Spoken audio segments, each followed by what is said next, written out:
I will mute. Do you dare to follow me down? Head into the unknown,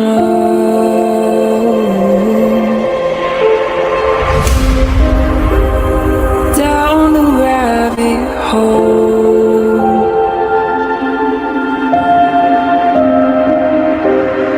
where it stops no one knows. We're going down.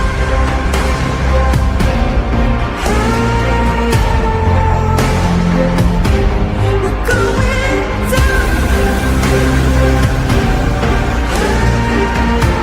We're going down. We're going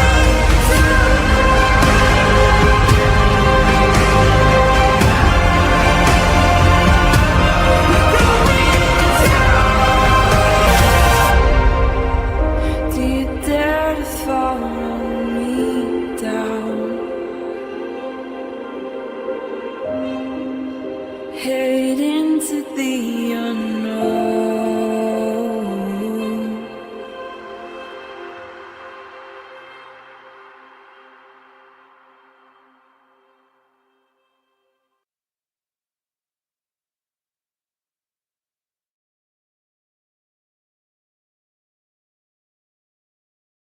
Hello, everybody.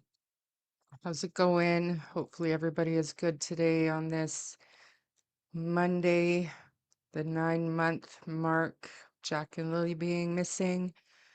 Just so everybody knows, we are streaming to American Justice Melissa's channel, and we're also streaming to Shanannigans. Shanannigans is on a very important phone call, but she will join us as soon as she possibly can. But for now, hello, Melissa. Thank you for being here. And I'm just going to go through and say hi to some people while we wait for Shanannigans to return. This live stream, before I get started, we're going to try our best to keep it about Jack and Lilly and some of the other creators. They obviously have work and stuff that they're doing, so other obligations, and they couldn't make it. But we're simply showing solidarity today, and going to keep it about Jack and Lilly, like I said, as much as we can. Marie, thanks for being here. Take a moment to pray for these beautiful babies to be brought home and justice be served. Absolutely. Hey, Gren. Truth and Beauty, thank you for being here. And Magdalena. She did an interview on Wednesday, should come out soon. Good to know. Hey, Kelly. I don't know what's wrong with your avatar. What's going on? Deanna, good to see you. Hey, TJ's mom. Praying for justice. We all are. Colleen, good to see you. Helicopter Grandma, thanks for coming. I will mute. Oh, weird. My phone decided just to start. Mildred, good to see you. Streaming here from, you're watching, I believe, Shenanigans. So thanks for being here. And Helicopter Grandma, not sure where you're streaming to. So thank you for joining, whoever you're joining today. House Music, good to see you. Hey, Darlene. Crime Science, thanks for being here. Hey, Kelly. Who else? Ange. Chicken Whisperer, hey.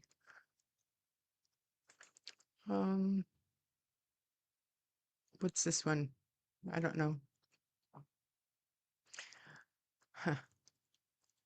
I wish I knew how to say your name. I'm sorry. Mr. Hemme, good to see you. Hey. Artie Man, hey. Cynthia. What Willow wrote, hi. And Carol, hey. Mayflower and Little Black Bear. Kelly Ritledge, hey. Kimber. Bonnie, good to see ya. Hey, Star Child. Melissa's in the house. Sarah, good to see ya. Hey, Suzanne. And Bobby Joe, Sky Painter. It's always good to see you. Thank you for joining. Hey, Stella. Odessa. Poor wee babies hoping for justice. Yes. Melissa's document, she's updated it. Definitely go check that out. And while you're at it, she is 30 subscribers away from 500. It's a goal that she's been working towards for quite a while. So head over and subscribe. She will drop her link. Hey, Amy. Betty Knight, good to see you. Paris of the Prairie, hi there. Hi, Liz. Lynn Hammock. Hey, Lucy and Brian. Lori Green, good to see you. Hey, Cindy. Nana, I'm going super fast today. Jessie D, good to see you. Hey, Gaspé girl. Gaspé gal, sorry. Just a clapping seal. There's my favorite name.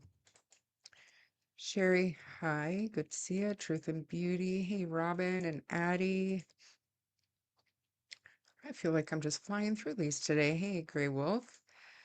9 months, hard to believe it's been that long with no answers. Justice for those beautiful children, Jack and Lilly. Absolutely. Hi, Johnny. It's been a minute. Good to see you. Hey, Donna.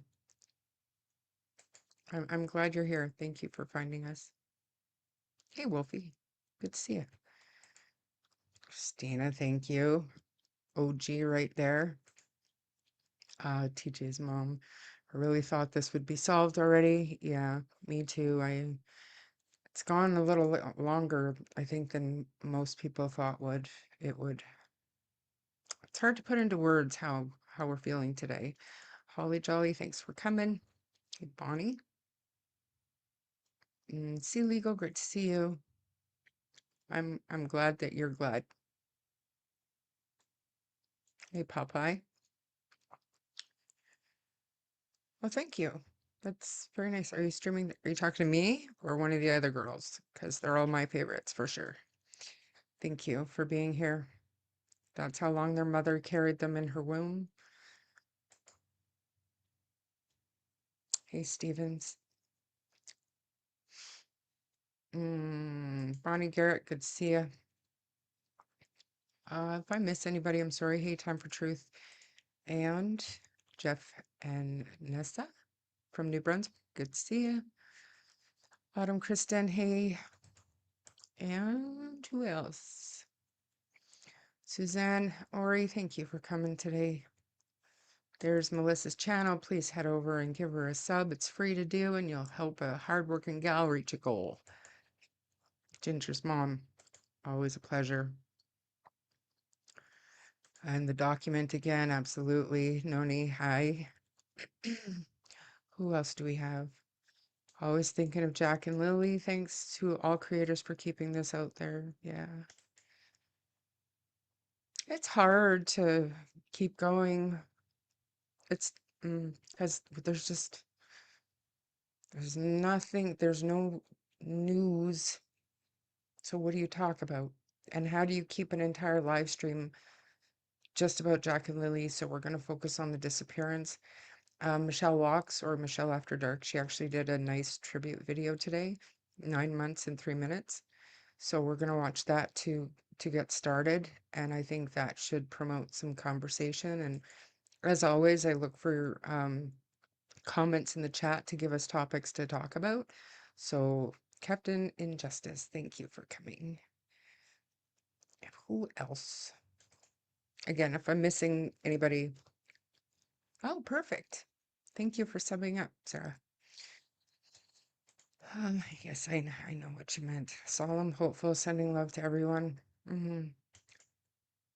Crackerjacks, did you make your ASMR video for me yet? Sailor Moon, thank you for coming. Who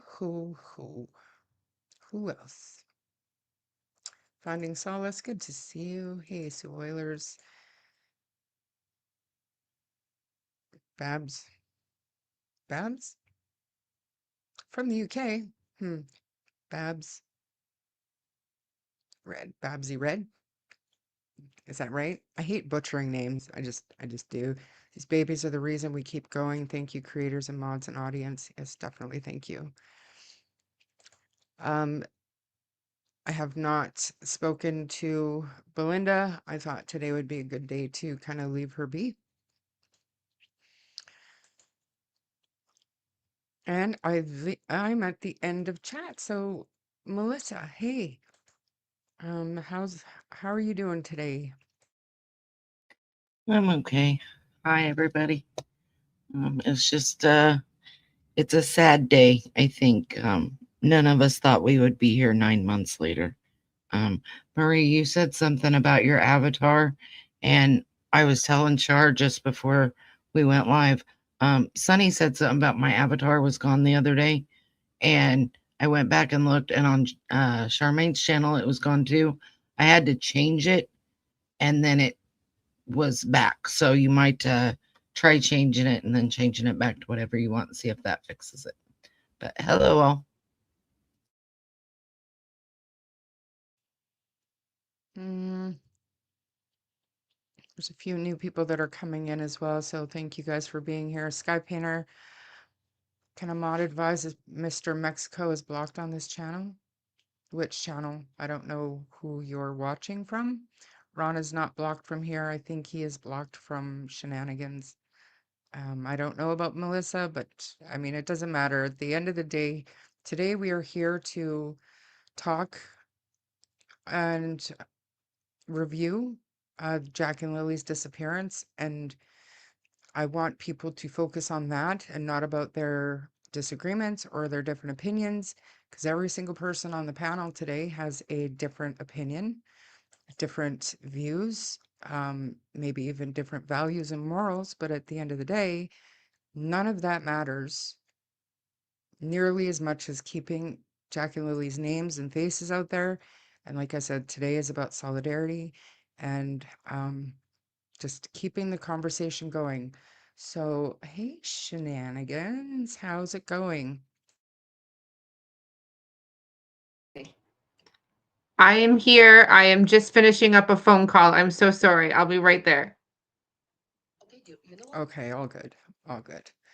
Okay, so I had a few little pictures, right, that oops, that were on. I need to stop sharing. Still tripping through this whole thing. So, um, I was just kind of, going around Facebook and stuff, looking at different pictures and stuff, and the video that we're gonna watch, I had never seen this before, and it's a t-shirt, obviously, and I love this. I'm gonna find out where or how we can order these t-shirts, if this is some kind of, you know, uh, an awareness campaign or something. I wouldn't mind owning one of these. Haley I had absolutely love those Haley did. Okay, I will at reach the out to her. vigil. Haley and a couple of other people from the family. This was on the back of their T-shirt, and on the front, if I remember correctly, was the picture of Jack and Lily. And little black bear, tell Miss Bella I said hello.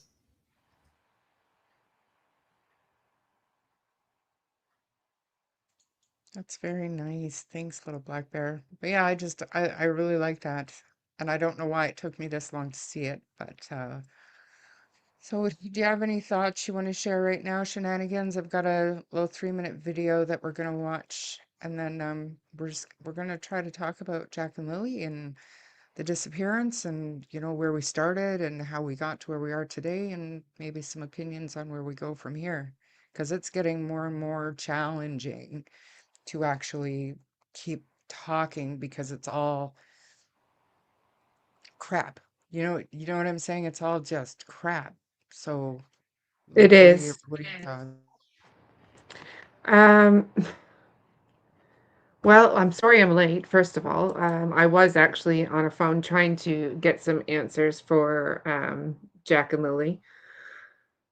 And yes, this case does seem to be surrounded by uh, an unfathomable amount of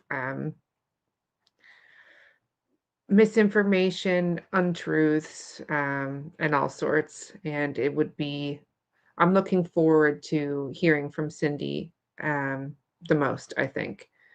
Um, and I can't wait for that interview to come out to shed some light from a different perspective, because ultimately we've only heard, well, we've mostly only heard from Daniel and Janie the most. And I think it would be great to hear from her side.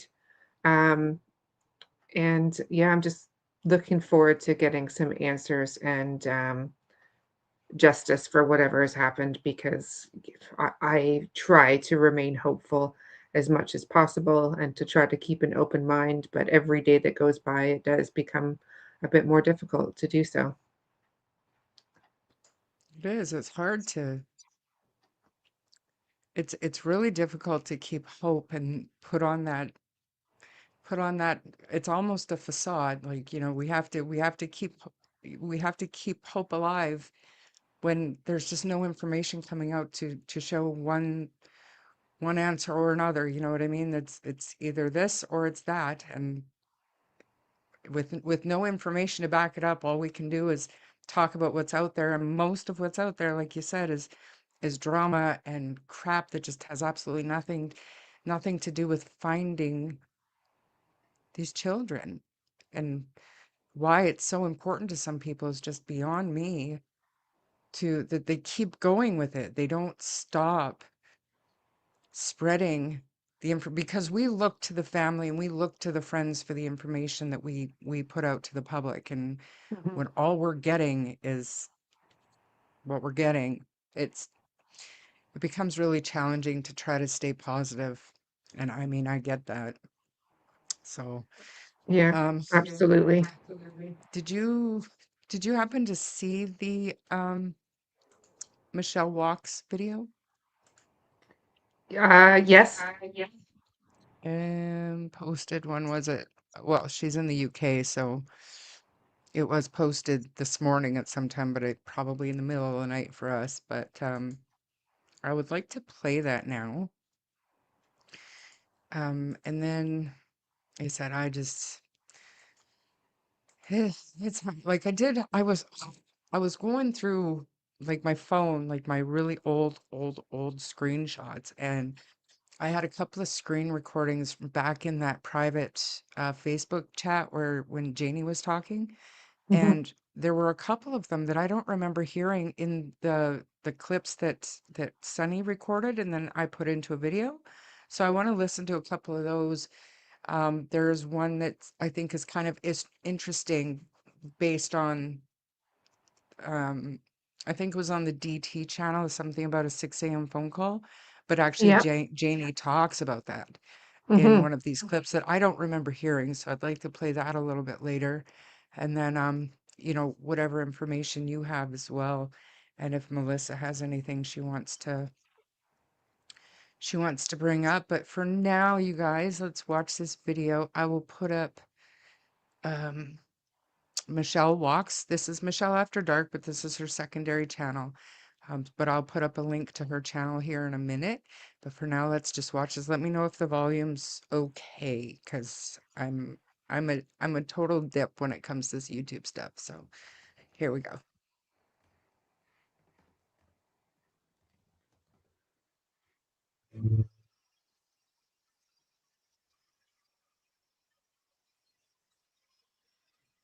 I'm not hearing anything.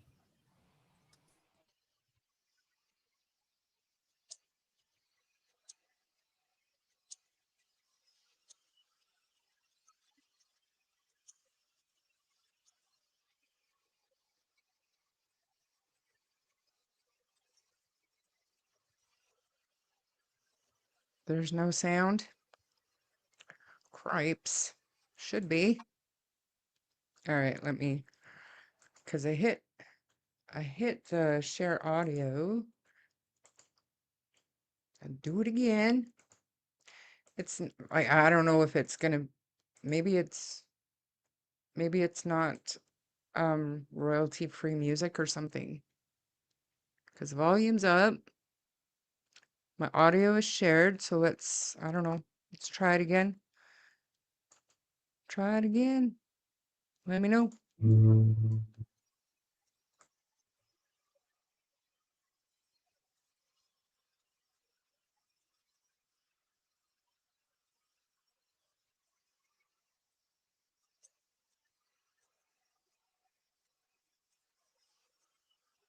I am still not hearing any sound. That's strange.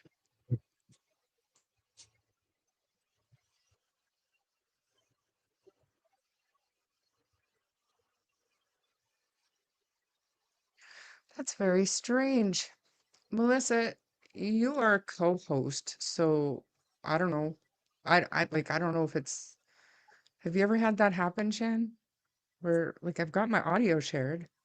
I had it. I had it today happen. There's an echo going on. I don't know why. I keep on muting, that's why.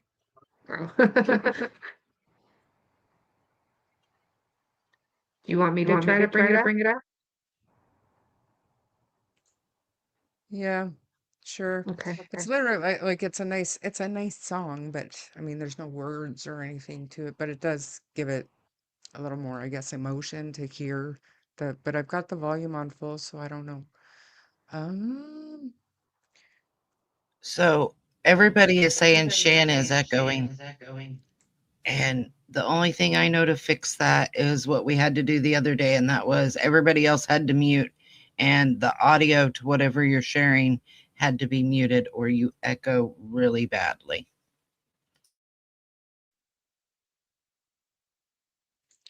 I am was the muted. screen muted before, Melissa? Like when we were playing the video, it wasn't muted, was it? Not when you were playing the video. No, I muted so that I could talk without an echo, though. All right, so if anybody else did, Shan, do you want to try to, share it? Let me unshare or remove mine and add yours and mute myself.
No, Michelle Locks made it, Gran.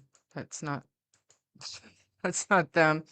But I thought, you know, it said that the title of it is, 9 months and 3 minutes. And I mean, I think she did a really good job just kind of hitting just kind of a almost like a timeline without the crap. So, I mean, I thought she did a good job. Um, yeah, I don't know.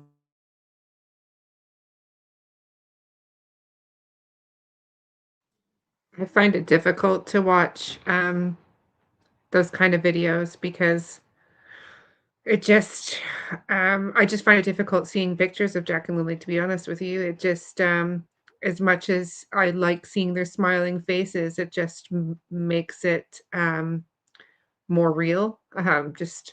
And seeing it played out like that as well, in that format also it makes you aware of how much has occurred and how much has happened in 9 months, and it's like the days feel long, but the months are short, I guess. Normally, it's the years, but we haven't made a year yet, thank God, but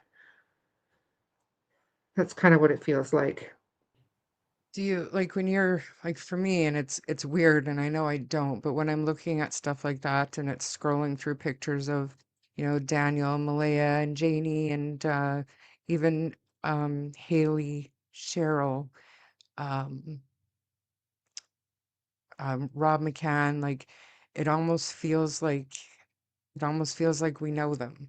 And I know we don't, but it's like, oh, there's this person, there's that person, and it's really hard for me to believe that it's been 9 months. Been 9 months, and so much has happened, and it feels like so little progress. And that is the heartbreaking part for me. I just It feels like there's little progress, but I think that there's a lot more progress than what we are seeing because, with your guys' privacy laws the way they are, we don't get the amount of information that we're used to here in the United States. But um, I think that they have a lot more progress than what we're seeing personally. That's how I feel. And I have to believe that because I can't believe it's been 9 months and there's no progress whatsoever.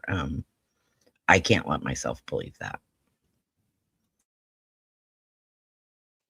I don't believe that either. I mean, I'm a very big supporter of law enforcement, and I do believe that they have so much more than we could even fathom. And that's what makes it more mind-boggling that there hasn't been any arrests or, anything really. Not even an inkling of where they could possibly be heading. And people listen to Rob when he talks, when he does interviews and stuff like that, and they take word for word what he says as, you know, literally, where when he says, they're not prepared to name anyone as a suspect, that doesn't mean that they are not looking at anybody as a suspect or investigating somebody as even a person of interest. And that does not mean that they've completely ruled out the possibility of an abduction. They're very careful with their words, but the problem is we as the public, we take what they say and just that's what they mean. And in my experience is very rarely that straightforward with these kinds of things. Well, I have to agree. I mean, just because he says that they're not prepared to name a suspect doesn't mean they don't have suspects, right? Just because they're saying it's not criminal yet or there's not enough evidence to make it criminal yet doesn't mean that they're not looking at that avenue or at that road. They're just not to a point where they want to out their hand. They don't want to show their hand just yet, in my opinion. I might be wrong, but that's kind of how I'm looking at what they're saying is they still have suspects. They're still looking at, yes, this is probably criminal, but they have to have the proof to back it up. And they don't want to show their hand, right? They know that Daniel and everybody is looking at the media. So they don't want to show their full hand. How many interviews, did they last say? How many formal interviews did they last say they did? I think it was like 70 something.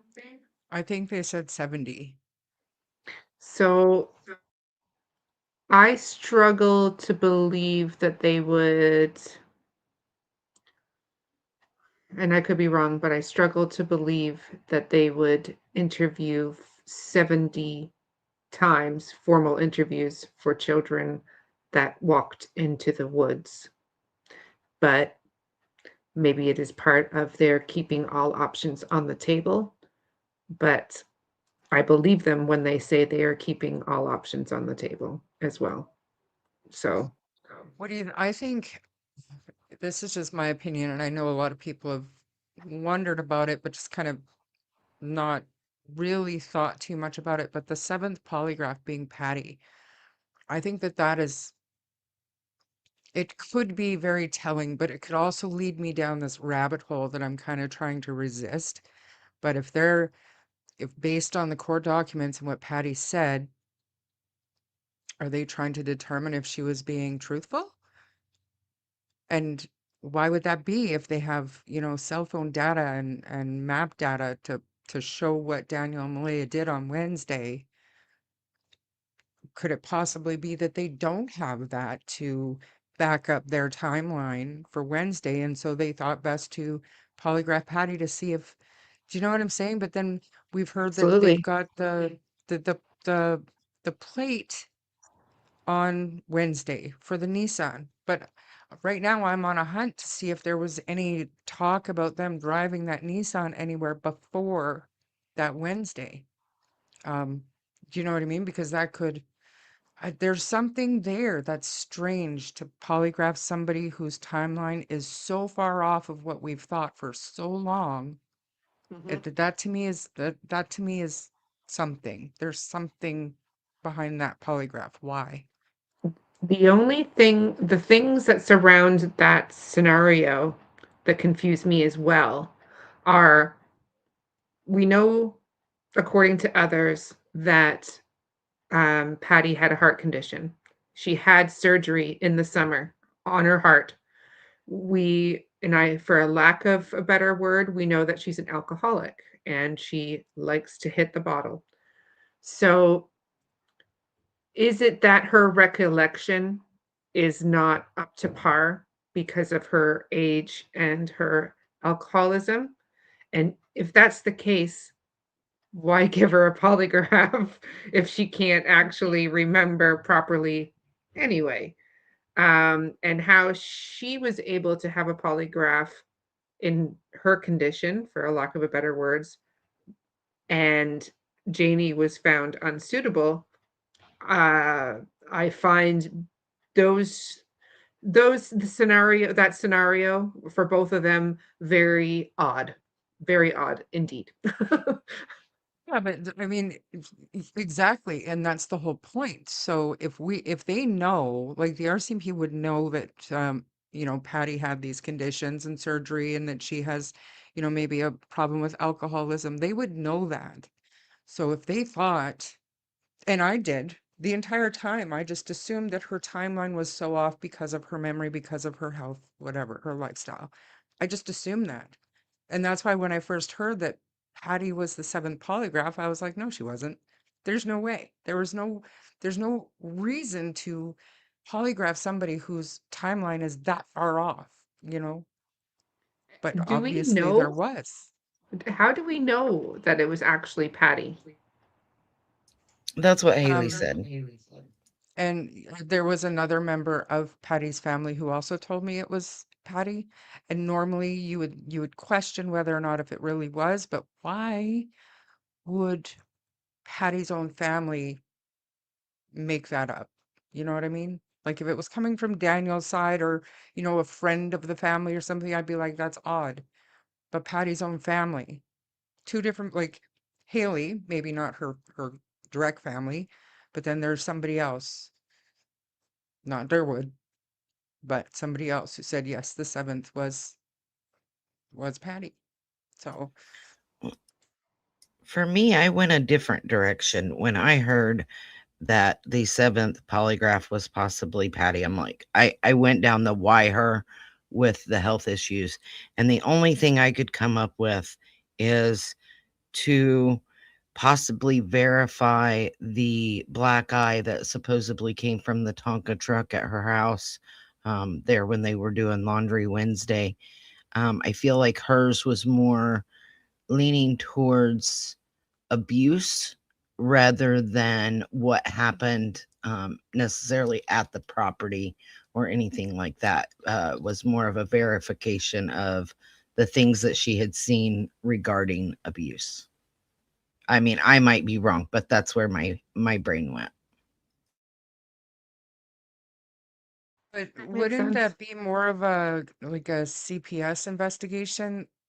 Just like, and I'm really seriously asking because if an accident were to have happened to Lily on Wednesday, where Patty didn't even remember her being there on the Wednesday, why would they want to polygraph her about that situation? It, you know what Well, I I mean? mean, Like, I don't know. It doesn't track for me. You might be right, but to me, it just doesn't. What do you think, I Shan? understand I understand what you're saying, but like I said, the only reason my brain went there is because, and they may have questioned her about things that happened when she was at the house after the disappearance, but she wasn't there that night, right? She wasn't on the property. She wasn't, like Cindy on a video call or anything like that. So the only thing that I could come up with was possibly abuse. And again, I might very well be wrong, but that's the only thing that I could logically come up with that they would be able to question her about would be abuse and possibly what she heard um, when the kids were missing.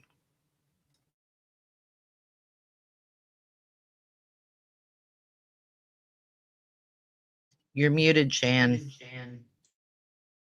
Sorry, Ginger's mom is saying that in Wade's recording, he said that they polygraphed everyone that had been to the trailer to visit the children.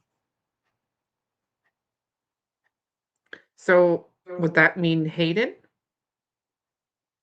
Because Hayden brought Patty. That day, they polygraphed everybody that day because then that would include Haley, that would include Cheryl, that would include Shelby, that would include Logan, that would include a lot of people, like just Yeah, family, never mind all the others that kind of showed up to help search. It's odd.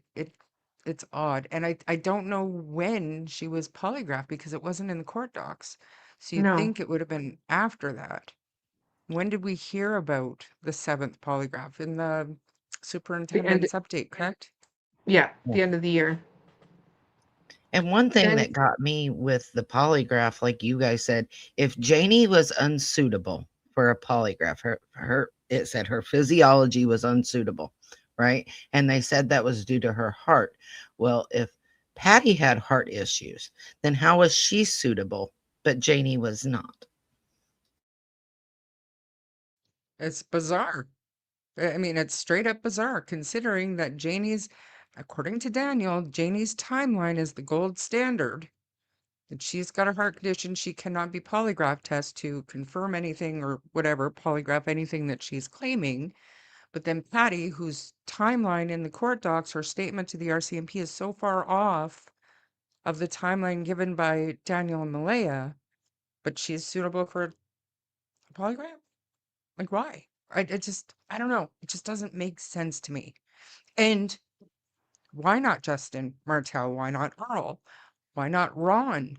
You know what I'm saying? Like, there are other people that I automatically suspected as number seven, but so when I heard it was Patty, I was like, that's this is weird. That's just weird. And I will say, when it came out, when he came out and said that there were 7 polygraphs done, I personally reached out to Belinda and I'm like, hey, do you know who this 7th polygraph was? Because that's what they said. And her reply to me was, and I'm going to paraphrase here because I don't remember exactly how she worded it, but essentially that maybe he misspoke. And so that's kind of what I had gone with up until Haley went on Sunny's and said that the 7th was actually Patty, because I was like, well, he just misspoke. There was actually just the 6th, because like you said, there is no mention of a 7th polygraph in the court documents that we currently have access to. I just want to answer this one really quickly, and I'm kind of trying to keep an eye on chat, but I suck at it today. But anyways, Cindy, it was Janie herself who said that's why. But you're right. That's the wording that the statement said about Janie's polygraph test or the court docs. But Janie herself is the one that said heart condition. So yeah. yeah, Yeah, the court documents that we have access to just says that her physiology was not suitable. And I did look that up. to see what that meant because I'd not heard that wording before. And if you give me just a second here, I forget exactly how it was worded. When a polygraph examiner says your physiology is not suitable for analysis, it means that factors like being under the influence of alcohol or drugs, being overly anxious, which Janie Martell could have very well been overly anxious about it, or having certain medical conditions that are interfering with the test's ability to collect and interpret reliable physiological data. The examiner cannot use the results if they are not confident in the readings and that they are accurate and not influenced by external or uncontrollable factors. So it technically doesn't say heart issues, but Janie is the one that came out and said it was her heart. But I personally wonder if it wasn't more of she was overly anxious and that was messing with it and made it look like she had a heart issue. I don't know. Maybe she was hysterical. Bet you she was. I could put money on that one. Um, She's highly strung, to so say the least. yeah, it's wildly bizarre to me that the if there was in fact a seventh polygraph test, that it would have been somebody whose timeline was so far off and who has legitimate, long-standing health issues and substance abuse issues, alcohol, not calling her druggy or anything like that. While we're on the topic, maybe I will play if I can. If my sound doesn't work for these clips, you guys, um, I'll send them to Shenanigans and she can put. It's just that it's crazy. To me, it was crazy. I thought, what the actual So while you're shit. doing that, Charmaine, we have a question from Helicopter Grandma. She says the documents say that Cody passed the lie detector test, but said Daniel Martell and Malaya Brooks Murray were truthful. I question the difference in the words. I haven't been able to find the one that says passed. I believe that you had said you seen that, but I've not been able to find it yet. So maybe you can answer that. Yeah, I mean, I definitely did see it too, and I have pointed it out to like the dismay of many people. They think that past and truthful are the same, but it's not that they're not the same. It's just why the different wording. And when it wasn't just Cody passed the lie detector test. That was with Cody's, but with Malaya's and Cindy's and Daniel's and everybody else's, it was they were truthful when answering redacted. So we don't know what that redacted part could say. It could say when answering these specific questions. Do you know what I'm saying?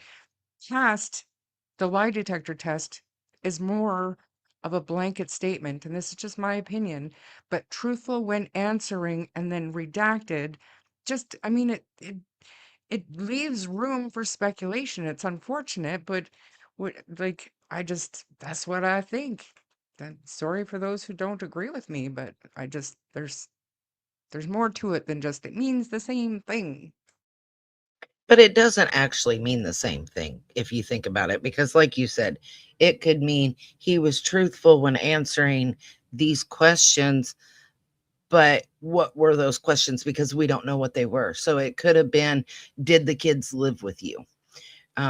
Did you report them missing? Did you search for them? Did you this or did you that? And he could be truthful, but he said that it all had to do with death. So if we take that into account and it says, did you help unalive the children? And he says, yes, technically he's still being truthful. Like that redacted portion is key to that, if you ask me.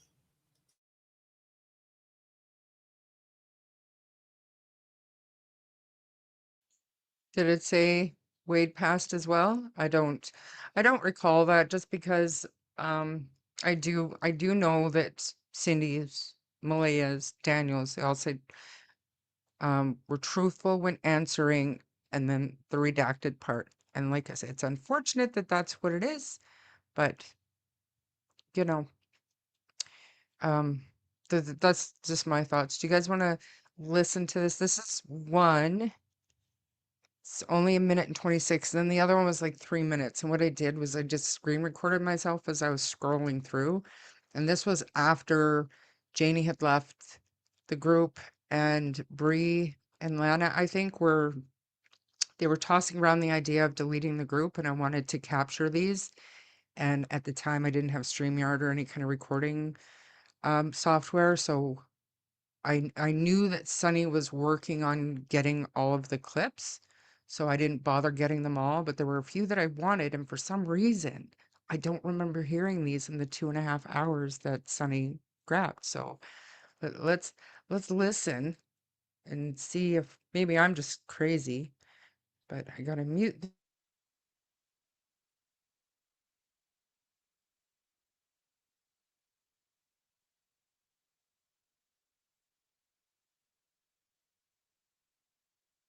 Well, on the weekends when my two older grandchildren were down, I used to eat breakfast with them every morning when they would come over. It would be cereal and bacon for the grandson, and Nutella and toast and bacon for the granddaughter. And every Saturday and Sunday morning they'd come over and get it.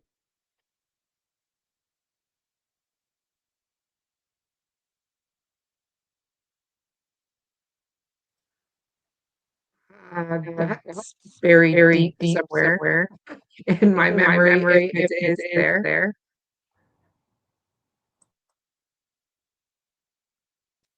It's not even interesting part for me, okay? The part that actually pisses me off about this is that we can come out, we can talk about breakfast every Saturday with her older two grandchildren, but I've been trying for the better part of 9 months to find out what Lily and Jack's favorite snack is, and I can't pry it out of anybody. You know what I mean? It was just kind of, when I heard this, I was like, "Oh, okay, well, at least we know what, Daniel's older kids like to eat." You know what I mean? Like, that's the kind of information that kind of brings them back to brings them back to life for everybody. Just knowing these little details about these missing children could, I don't know. And I know that I have heard this before, and I'm looking at you, Lori Green. I just, it does ring a bell to me, Mhm. but it's not in the recordings that I made the video of. It's not in there. I've listened to that friggin' 2.5 hours 100 times. If I've listened to it once, it ain't in there. I'm telling you Yeah. right now, it's not in there. Yeah, that's the No, first I time I've heard agree. that one. I had heard it, but just not in such a long time that it was like buried in my memory bank somewhere. But I agree. It's just very telling the difference in demeanor and treatment that Jack and Lily received compared to her biological grandchildren.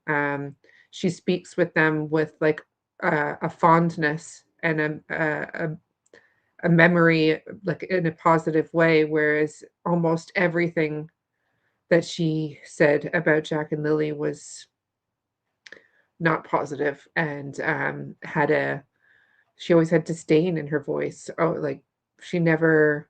It was always she always sounded burdensome, like she was burdened. So angry all the time with everything that she said about Jack and Lily, but you can actually, she sounds like a grandma talking about her grandchildren in that clip. But I, there's never been anything. I just, all right, so here's the other one. It's a little bit longer. Let me know if the sound is okay. Okay, guys.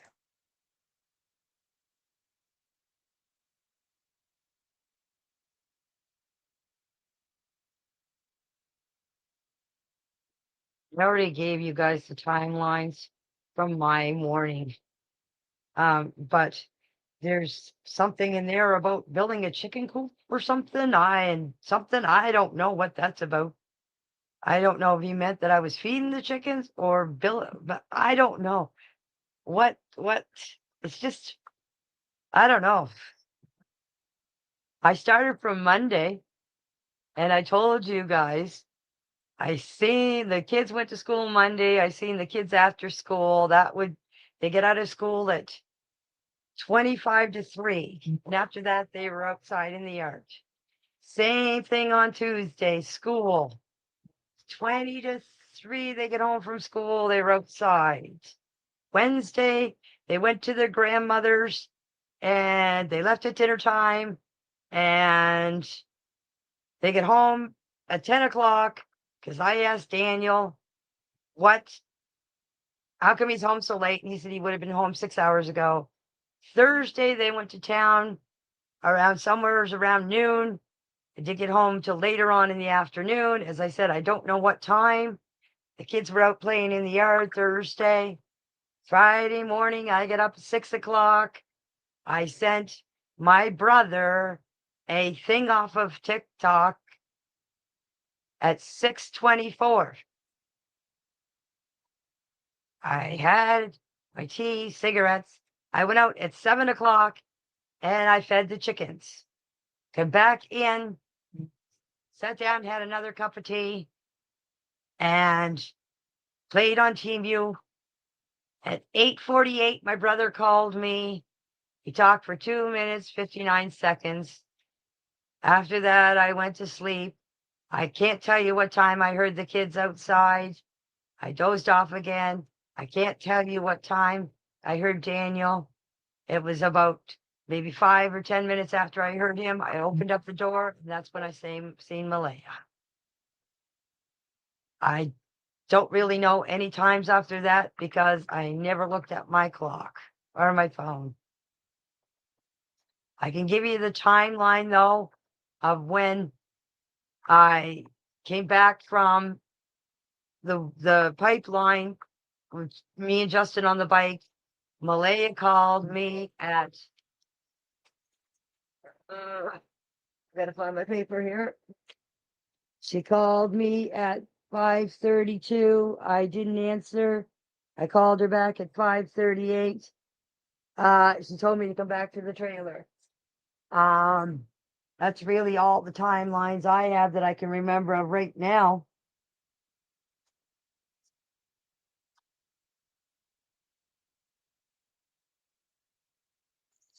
So that's, I mean, a different tone, but I don't remember hearing that clip before. Like maybe months ago, like back in July when it was in the chat. But I, do you remember that, Shan? Melissa? I personally don't remember that, but I also wasn't in that group. So Sorry, Shan, you were muted. I Yeah, saw you sorry. talking and then Melissa, that's okay. Yeah, no, Melissa, this was I think before you joined the case, so Yes, yeah, I remembered it because I put it in the timeline. And but I would like to hear it again because that was one of the things that bothered me. I couldn't remember whether it was the Friday or the Saturday that she said that she had missed the call from Malaya. And I believe it was on the Friday and it was after the argument, but I can't be on the end at the driveway, but I can't be 100% sure because then in that case it would be on the Saturday. But in either case, she was out either on the Friday or the Saturday on the four-wheeler with Justin and didn't answer a phone call when the children were missing from the mother. And but she was able to return the call, so she had signal while she was out on the four-wheeler. And she also, if I recall correctly, when she elaborates further on and says, she called me and said to come back, and I said, "What, you didn't find the kids dead, did you?" And she said, "I can't talk about it over the phone. Just come back." so and there was another time too, and I again I could be confused, but she said When she went up to the woods, her and Justin saw Daniel, asked if he wanted to go with them, or he asked if they wanted to go with him. She said, no, I'm going to search there. And when she got back to the trailer, the RCMP were there. She had no idea what time because she didn't have her phone. Mhm. Meanwhile, she's missing calls, but that could be a different time. So let's listen to it one more time and see if we can, you know.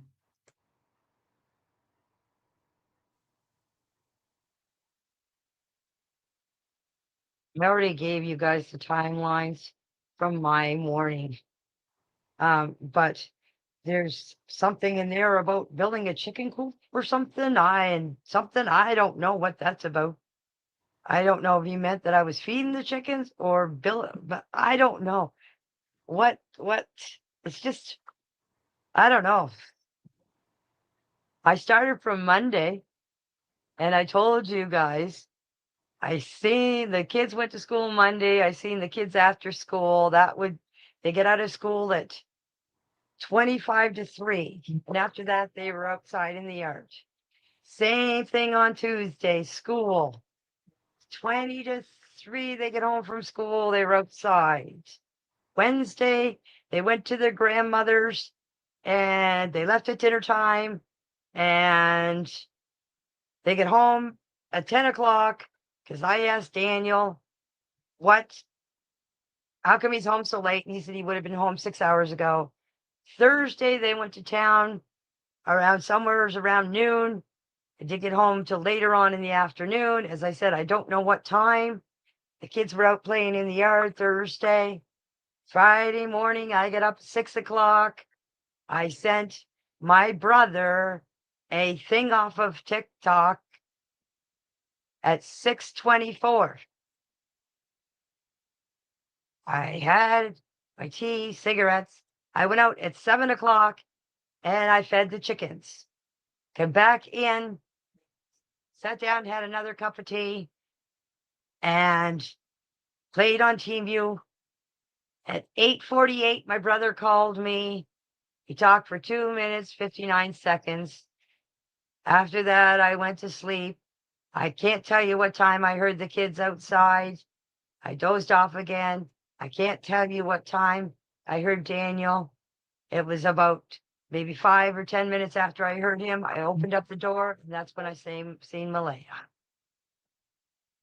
I don't really know any times after that because I never looked at my clock or my phone. I can give you the timeline though of when I came back from the pipeline with me and Justin on the bike. Malaya called me at I gotta find my paper here. She called me at 5:32. I didn't answer. I called her back at 5:38. She told me to come back to the trailer. That's really all the timelines I have that I can remember of right now.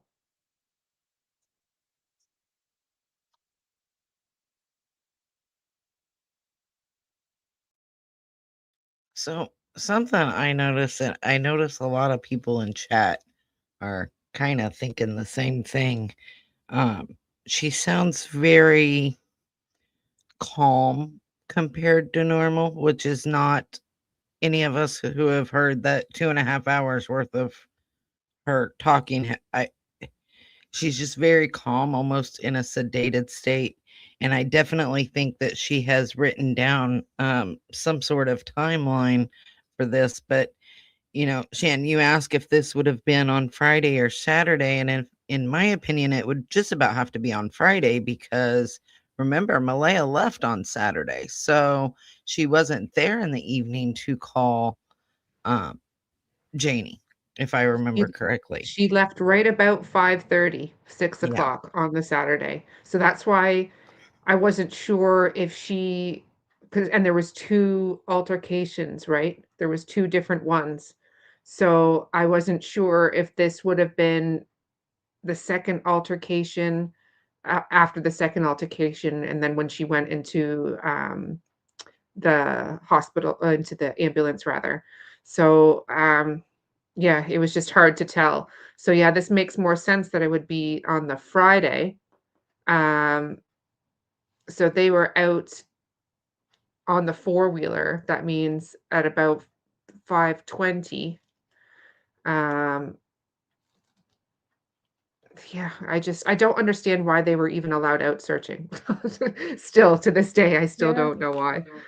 But that's that's wild. It should have been locked down. Nobody should have been allowed out in those woods. Nobody. yeah, Let like alone nobody there like keeping tabs on who was coming and going off the property even. Like nothing.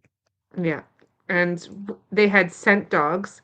How are they supposed to determine, that's why they shouldn't have had anyone in the woods. And even then the scent dogs didn't pick up any trail. So this, I So, don't know. It's baffling, some of it.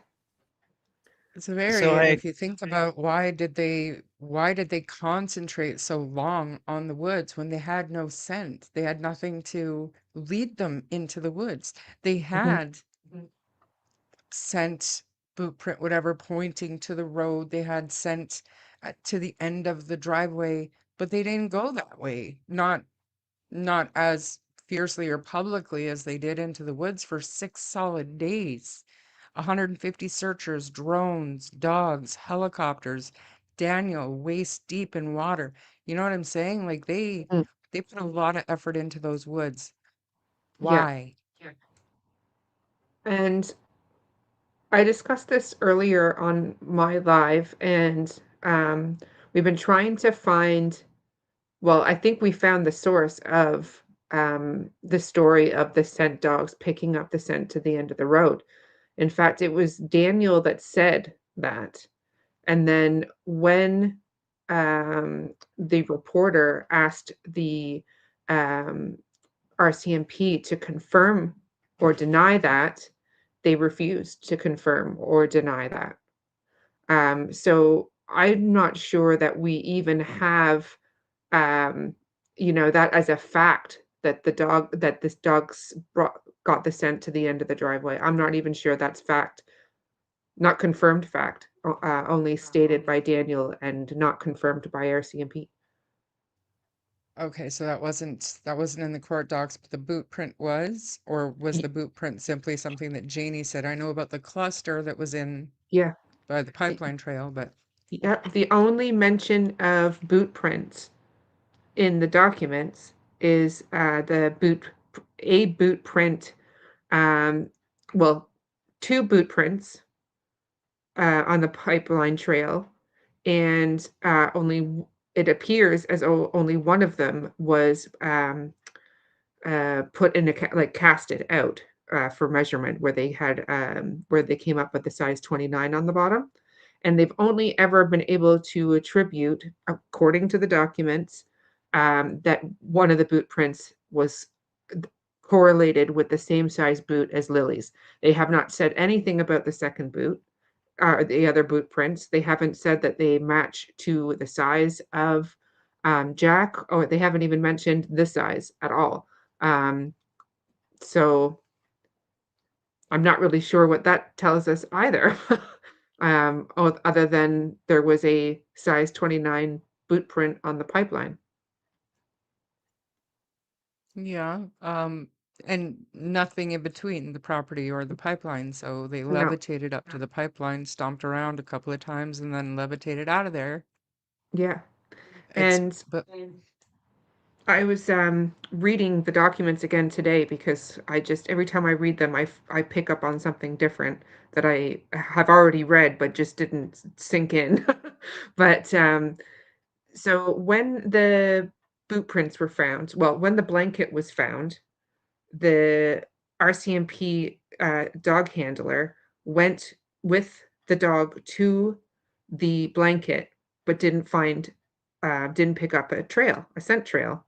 But he followed opposite of where the blanket was found in the trail. So he went adjacent to the blanket, 1 kilometer up the trail, which would have brought him to the pipeline. And the dog still did not pick up a scent. So even though a scent dog went from the blanket through the trail up to the pipeline to where the footprints were going to be found, um, there was no scent picked up by the dog from the blanket or the pipeline. So I want to go back for just a second when we talk about how the property should have been locked down. And there's several reasons you do that. One, so you know who's there, who's coming, who's going, what date and time all of this happened. But you don't just let people out ahead of the dog, because the a scent dog works on the freshest scent, unless it's a scent specific dog. And from what I understand, this was not a scent specific dog. This was just a scent, an air scent dog, which is going to pick up on the newest scent. So if you have somebody in front of the dog who is not Jack or Lily, right, they're going to pick up on that scent. And so it's telling to me that there is no scent of the kids. First of all, they should have had a scent specific dog, in my opinion. And they should have locked down the property, because when using that dog, of the way those dogs work, of picking up the newest scent, the dog should have been ahead of everybody else. Everybody should have been instantly out of the woods, and the dog should have been the first thing, in my opinion. Um, I I want to go back to where Janie's talking about Jack and Lily compared to her biological grandchildren through Daniel. I agree with what Shannon said. She has such disdain in her voice for Jack and Lily compared to Daniel's other kids. But one question I'd like to know, and I know it's not in the court documents that we have access to, it says that they took Daniel's phone and Malaya's phone, they downloaded them, and they give them back a couple days later. I'd have to go back and look and see what exactly those days were. But you've got Janie saying that at 7 and at 6 o'clock and at 7 o'clock she's on the phone and she's missing calls from Malaya and all of this. I wonder why they didn't take Janie's phone, or if they did take Janie's phone, why it wasn't in the court documents, because I would think with her being on the property, and her admitting to she was up at the time when the kids supposedly walked off into the woods, I think her phone should have been taken and looked at to see who she was communicating with, at what time, what she was saying to other people. Just in my opinion, I don't know how you guys feel about that, but that's what I have to say. I agree, but I do think that a lot of that information can be accessed remotely. So it's possible they can and do have that information just from accessing it through the cell phone company, through Meta, and other companies. And if she handed it over, then that made it a lot easier. But it is possible that she did hand it over, and we did hear that the RCMP gave Daniel another phone while they took his. So is it possible that they all got a different phone?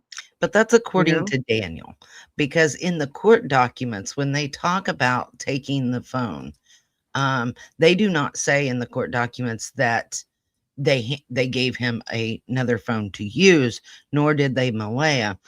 And you would think that if they did, they would record that so that they make sure that they get their property back. So I have trouble believing that they gave Daniel a phone. I've never heard of that. I know Canada's a little different than the United States, but I've never heard of them taking somebody's phone and giving them essentially a burner phone to use. This isn't if you get into a car wreck where your car insurance company gives you a loaner. Okay, let's be honest. So according to Daniel, they gave him another phone. I just want to make that correction because that is not confirmed by the RCMP or anybody else in that matter. Nope. But I know that Sonny mentioned it to Darren, and it made his sphincter quiver a little. Thank you, Shannon. I appreciate your super sticker I and your agree with support. what C Legal said here. She said it's the Sebastian Rogers case all over again with the dogs and the contaminated crime scene. Exactly. And here we are 9 months in, and we as the public, in my opinion, are still sitting maybe square two. Um, I think RCMP definitely has more information, but it saddens me that we are 9 months in and that woods has been scoured by multiple search teams, multiple professionals, drones, helicopters, dogs, radar, um, thermal imaging, and yet we haven't found the kids yet. That is extremely concerning to me. Yes, I agree. However, I will mention that I have it on good authority that there were other dogs that were brought in that weren't heard on on the regular channels, so to speak, of the radio channels, and that there was a lot of things that were going on behind the scenes that weren't necessarily heard on the transcript of the PIC2 um, area fire department channel. So um, it's possible, and we did have Malaya say that there was the best bloodhound in the province brought into Belinda. So I think there was other things going on that we just don't know about. And I think the RCMP, you know, I feel like the RCMP do know a lot more than we do. They must, and I think that with the officers that would have body cams would have picked up a lot of coming and goings. I mean, there were 160 searchers plus all the police that were there. So, and I'm sure there was not undercover, but plainclothes officers as well. Um, so there was probably a lot being seen that people didn't realize was being seen. And then you obviously have the helicopters as well that were out there by that afternoon that would have been able to monitor a lot of the coming and goings from an aerial perspective. And I do believe that they did go back and put in for this satellite imagery after the fact. And let's not forget that these documents that we're looking at are from July. So nothing that they did after July is in that are in those documents. That was a point I was trying to make at the time that, just in my opinion, anything that was in those documents was not part of their active investigation, because I don't think we would get any information that could compromise their investigation. So, and I mean, being that we got them in October and they were from July, you have to think that there was movement since July to October, and then even now looking at we're February 2nd, there's obviously a lot more. I mean, just look at the tasks and tips and interviews and polygraphs that have happened since the beginning. All of that information is not in those, what was it, 500 pages? That's probably like a barely a drop in the bucket of their entire file. Just like my opinion, but I would hope so. And I agree with that. You know, the court documents we have are not up to date as of even a month ago or December. They are, you know, quite a ways back. So I would be interested to see kind of an updated version, essentially. I recall, I'm not sure if it was um, Staff Sergeant McCammon. I believe it was him who said that this was an unprecedented amount of information that was provided for this case. And I can just imagine the amount of information that's needing to be sifted through and tasked out.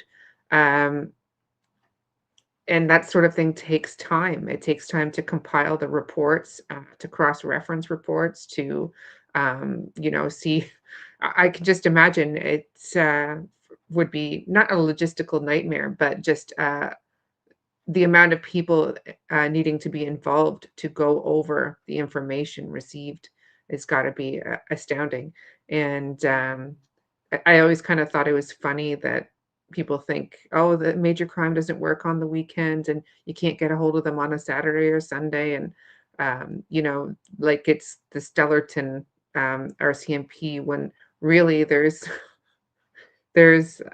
pretty much every department of RCMP and OPP and the New Brunswick RCMP, major crime units, and other agencies out of Ottawa working on the case. So um, I think people are underestimating the RCMP, in particular in Nova Scotia, based on what happened with Portapique. But I trust that they learned a lot from that experience. And I'm just going to touch on somebody mentioned that the RCMP are not obligated to provide a phone. What if they take yours? Of course, they absolutely are not obligated to, but it doesn't mean that they won't. No, and that absolutely, it begs the question, why would they? You know what I mean? I mean, that doesn't bode well for anybody that they'd give a burner phone to, um, because they don't want them to stop communicating with whoever it is they're communicating with. That's how I would You see might it. you might be onto something, Charmaine. The only positive I could see to the RCMP providing a burner phone to somebody when they confiscate their phone and seize it is that they can track that phone, right? They are the owners of that phone, so they don't have to have warrants and things like that. But are they obligated to? No. Can they? Well, I'm sure that they could. I just have a hard time believing anything that Daniel says. And the only thing we have is Daniel saying, well, they gave me a phone. And I know I can't pick and choose what I believe and what I don't believe when it comes to Daniel, but most lies have an inkling of truth in them. And so it's a game of trying to read between the lines and figure out what is what when it comes to Daniel talking. And so when it comes to Malaya being quiet, as much as I hate it that she's quiet, it's probably the best thing for her to stay quiet because she doesn't have people um, looking in and scrutinizing every word she's saying and every movement she's making like we do Daniel. So I have to give her that. But I hate the fact that we are 9 months in and we still don't know where these two beautiful babies are or what really happened to them. And somebody knows something. And I hope it eats at them I that think they're it not absolutely talking. does. And I think, like, for me, going back to Daniel and what we can and can't believe, just the way my brain works, I try to think common sense. And if he's going to say something, like, for example, that the RCMP or Major Crimes gave him a loaner phone when they took his phone, that's something that he knows that Major Crimes is going to hear about. So why would he lie knowing that they're going to hear about that lie? Do you know what I mean? Like, that's kind of where I base it on. Like, even when he first came out and said, I passed my polygraph test, and everybody's like, no, well, the police aren't saying you passed, blah, blah, blah. My whole point was, why would he say that? Because they would know he's out there lying about passing a polygraph test. They would know he's out there lying about them loaning him a phone. That's what I base my believability scale with Daniel on, and maybe that's naive, but I don't know. Well, I mean, I have to agree with you on that. I mean, the RCMP is watching him and listening to what he's saying. So it doesn't make sense for him to be out there lying. But at the same time, I go back to, but he's lied about so much other stuff. And the RCMP hasn't come out and said, well, that's not true, or clarified any of it. So, Yeah, just like the dogs at the end of the driveway. And also, I'm still not convinced that there was a check mark on the blood sample paperwork that he signed that said no criminal involvement, because I have looked and looked and looked, and I haven't found any paperwork. The only paperwork I found for voluntary submissions of a biological sample did not have any boxes that met that, unless it was written on there afterwards by an RCMP, which is possible. I mean, it's not really unheard of RCMP to, I don't want to say mislead, but to, I want to be careful with my words here, but it's not unheard of for them to say something that isn't quite true And in an like I active said, I investigation. remember back in back in college, we went through those types of forms, and I distinctly remember there being a check box, and this was back 2002, 2003. It was a while ago. But that checkbox is if it was a criminal investigation or non-criminal investigation, just to let the lab know what they were dealing with. So that to me is more likely than this person has no criminal involvement, because the reason why they're taking the sample is to determine the source of the DNA on whatever they're testing against. So Mhm. on its face, it doesn't make any sense. So if it was there, it was probably just regarding the actual investigation. If it's a missing persons case, then it's not a criminal investigation. Yeah, So, I mean, the that's good. purpose of taking DNA is to determine how the DNA got to whatever they're testing it against. And that's how I took it too. Not necessarily that he didn't have any criminal involvement, but whether or not they were looking at it as a criminal case, more for the lab so than anything else. So, I mean, I agree. That's kind of how I looked at it. yeah. I mean, in the forms, it clearly states that um, they can be used for, and once you submit your DNA, it can be used pretty much in any kind of way until you revoke it. But I'm curious to know what it was for, whether it was to a process of elimination on the blanket, or part of me wonders if it has something to do with the bath mat or something else that we don't know about. Yeah, and Because I know Danielle did tell me that it was because they knew his DNA would be on it.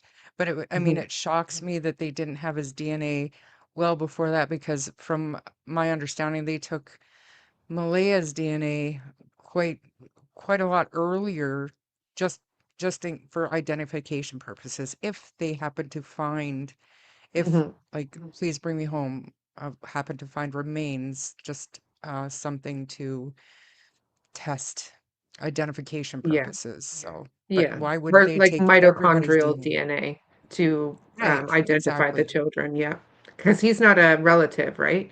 So he's not a blood relative of Jack and Lily. So it would have to be for other purposes other than identifying the children, right?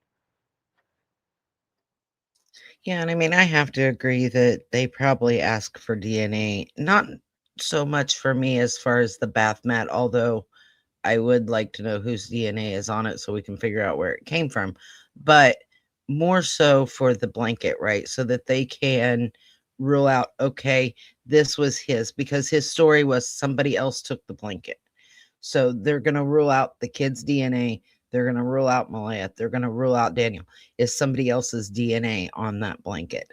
In my opinion, is what that was for.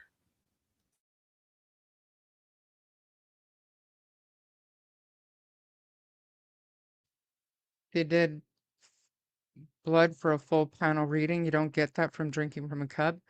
I'm not saying, surreptitiously getting his DNA. I'm surprised they didn't ask him for a blood work a lot sooner, based on the fact that they had sent other items for testing early on, like the blanket, There were other things that were sent as well. So it surprised me that they waited for 7 months at that point to even get that blood work from him. I mean, it just seemed like a delayed request. And I like, what's the reason for that? Maybe they truly didn't think, they didn't look at him as a suspect, and they realize that there's DNA on an item and they need to rule him out, you know? And now people are there was a comment about the washer spinner, and I didn't hear about it, but maybe one of you guys did. Have you heard anything about this particular rumor? You're muted, Shan. I did hear about that, and I did try to mention this before, but it did come out of an AI generated YouTube video, and then a fake news outlet grabbed the transcript of that AI video and had it on Facebook.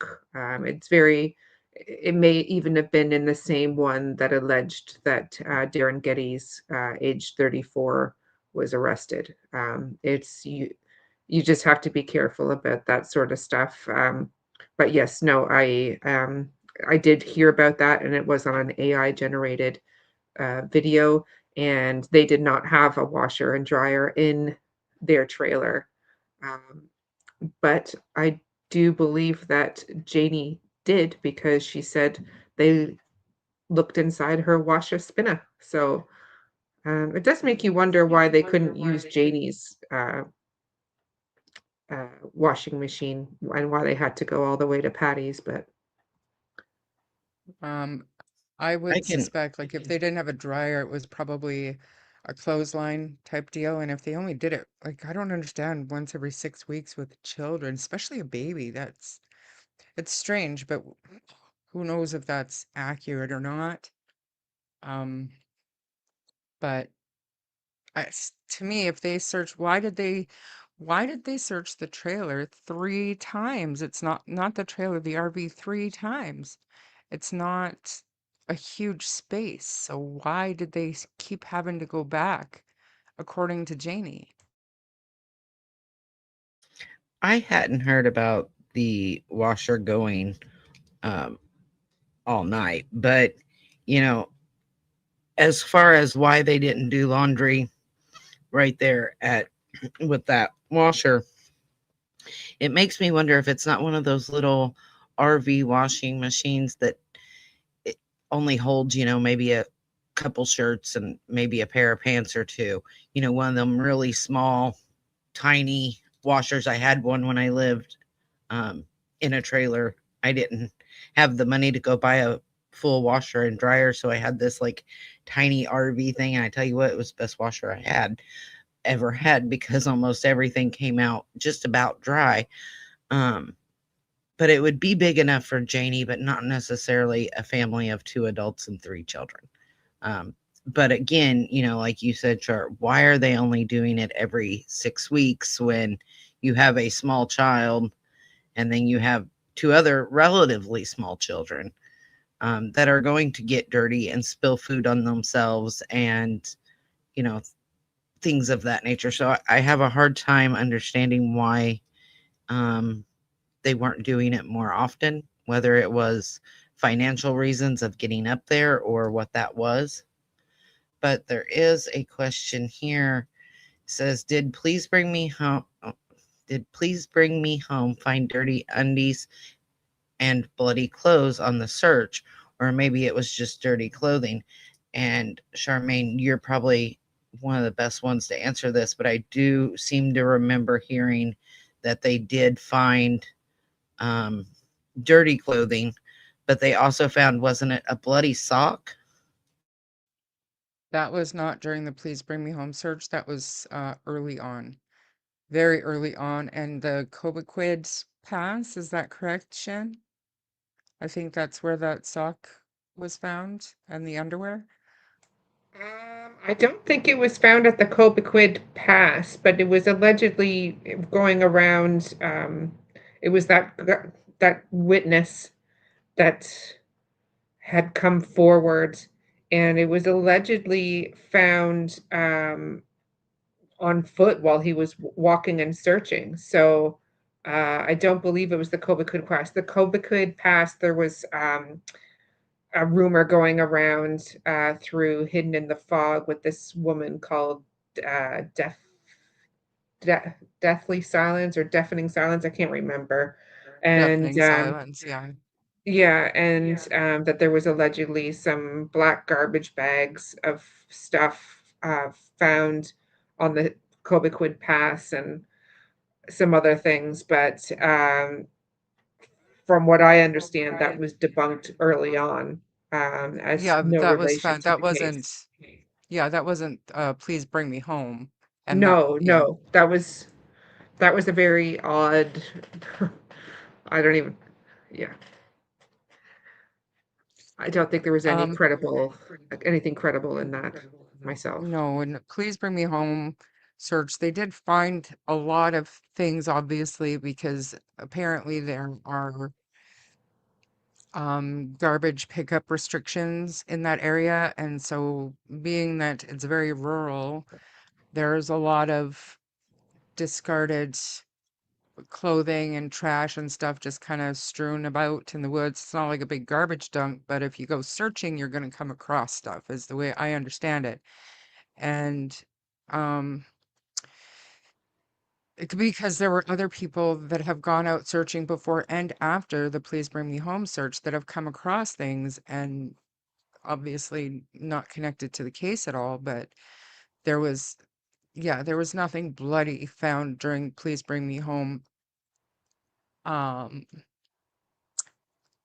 Not even the bath mat and the sweater. We have never heard any news come back about that, whether or not it was blood on the sweater or the bath mat.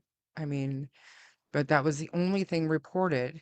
The only other strange thing that kind of got my blood pressure up a little bit in the moment was the towel, the bones wrapped in a towel, but come to find out that was a family pet, a goat, I believe.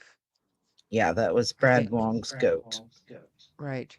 And that was the only other thing that I could have thought that they would have said was dirty or bloody was what Belinda had found there around the Please Bring Me Home. It wasn't through Please Bring Me Home, but it was the sweatshirt. But again, we don't know that it was bloody. I know it was reported by a certain person irresponsibly, in my opinion, that it was bloody, but we don't have proof of that now. Right. So we have here a picture of the RV. It's wrapped up pretty tight. Is that a tarp over the window? Looks like Um, it. but you know, this allegedly, thank you to Wolfie for sending this to me. 'Cause I had asked for a picture of the RV early on because later on, and it could be a matter of wintertime versus Do you summer want me to months. put up the picture of the early on RV? Is this not it? No, I have an earlier picture of it. Okay. Okay. Yeah, if you could, that'd be great. Um, do. I also know who went to the pass and picked the items up. I believe I'm not going to say the name, but um, anyways, I don't think it's got any relation to the case because if it did, I think it would have been in those court documents because it was very early on. So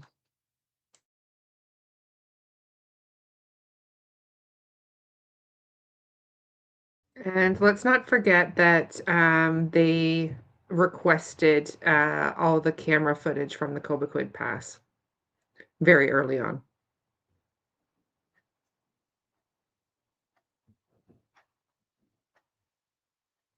Now, Shar, if you want, I can actually share my screen and pull this up so we can zoom in even closer if you'd like. Yeah, absolutely. Because I want to look at that, and then I want to look at a more maybe midsummer picture of the RV. Because if I'm not mistaken, that tarp was changed out, was it not? And like I said, it could be this could be like a winterized tarp, but that was draped kind of over the vents in the front and back of the RV. But then the other one I think was a kind of cleaner cut around the vents. I could be wrong, but I would like to have a look at it.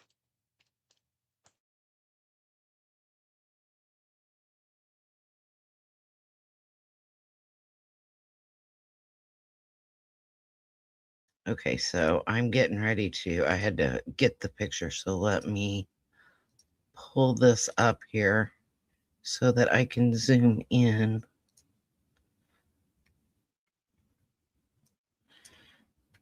So you can see that the window isn't fully covered in this one.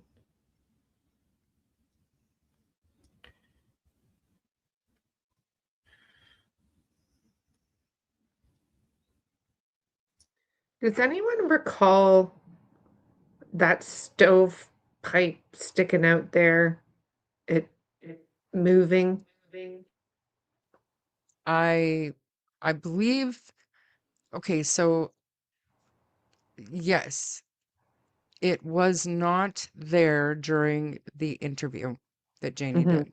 They did take it out. I don't know, but I would suspect that there is like a wood stove to for the winter time, and it could just be a matter of taking it out for the summer, every summer, like a regular occurrence. But the tarp is I don't know. It's just I granted I've never lived in an RV, let alone through the winter time, full time. So like I don't know if this is normal. It just looks a little bit I question why 3 times. Why did they go in there 3 times? And just for the record, I've asked family on both sides, people that were there searching day one, if they recall any searching being done on the top of that RV? And the answer was nobody could remember whether they did or not. So,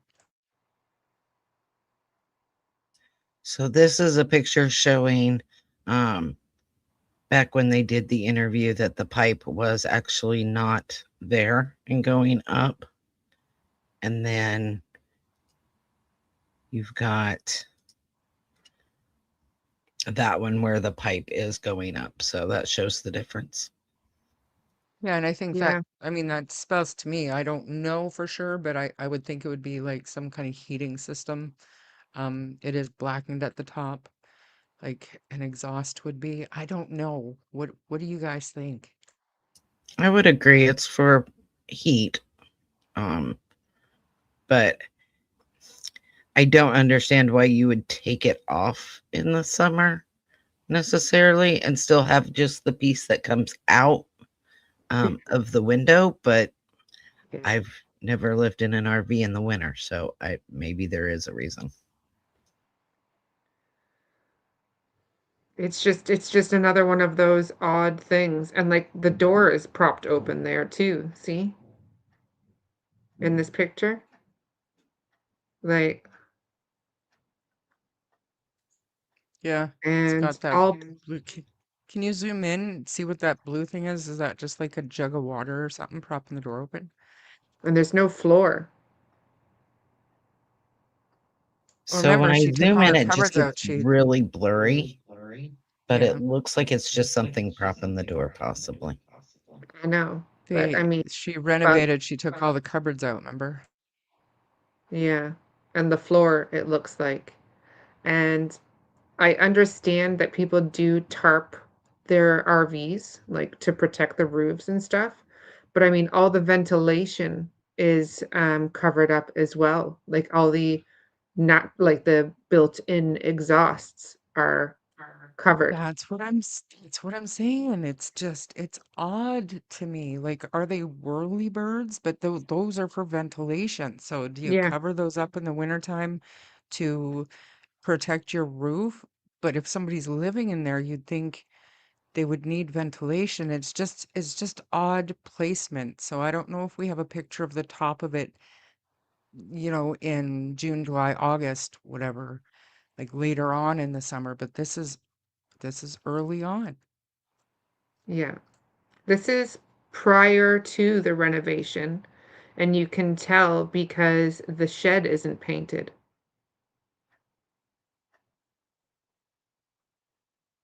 That's very true. Um, so the floor, it had no floor either before. It's very true. Yeah, that's what I thought. Um, and I mean, don't get me wrong, we have two fifth wheels and everything gets tarped up for the winter time. I get it. But if somebody is living in there through the winter months, they still need that ventilation, especially if you have a wood stove. So I don't understand why all of the vents on the top are also covered up. If somebody is actually living in there, I would like an answer to that. And I don't think anything nefarious about it, generally speaking, but it's odd and it just raises questions in my mind. So something I noticed in the difference of these pictures, I don't know exactly when they were taken. I can't give you dates, but if you notice on this one, this tarp looks relatively flat. And you don't see the 2x4s that went across the top here, down the center, and on the other end. But this looks relatively flat here, right? You It guys all looks see that. completely flat. Yeah, It looks it flat. absolutely does. Now, if we go back, give me just a second because I do not know how to put them side by side. Let me stop that. Share this, pull that back up, pull this one up, add to stage. And now you have the 2x going across the front, across the side, down the center, and it's very, very lumpy. So why was it not lumpy? And now all of a sudden is lumpy. That's a genuine question. I'm not saying that the bodies are hidden under it. It doesn't make sense to me. Right. It is strange. Strange. And I think like she said over and over again, you guys, that she gave them their privacy in the trailer. So do you honestly think she went in there to do her cooking and cleaning and her bathing and you know what I mean? Like I think that she lived in there full time and I think she probably had water in there. I don't know how it works. I don't think it gets does it get minus 40 and stuff in Picto, Shannon? Like I don't know. Not very often, no.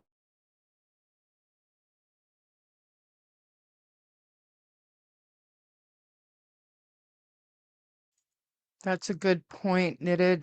The tarp and wood on top don't look weathered very much. That's a pretty good observation. Very true. And there is in other photographs, there is a ladder nearby. I think there's two separate photographs that show a ladder in two different, like the ladder had been moved from one place to another, but that doesn't mean anything. They would have needed a ladder to put the tarp up. Like I'm not trying to, I'm just, I don't know, I'm questioning everything at this point. And this has been on my mind for a while.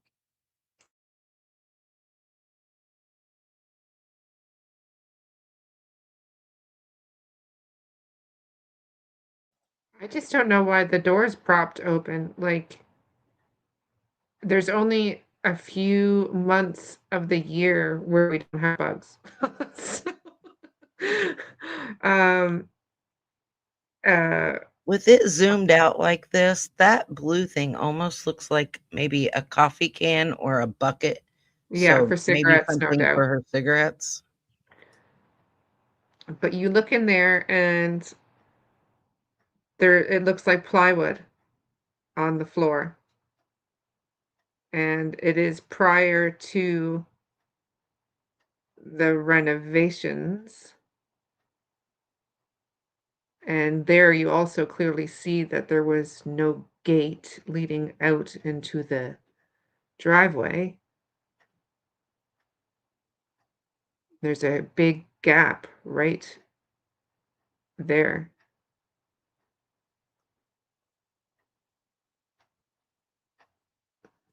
So why And the wouldn't the first place you go when your kids are outside, why wouldn't the first place you go the RV?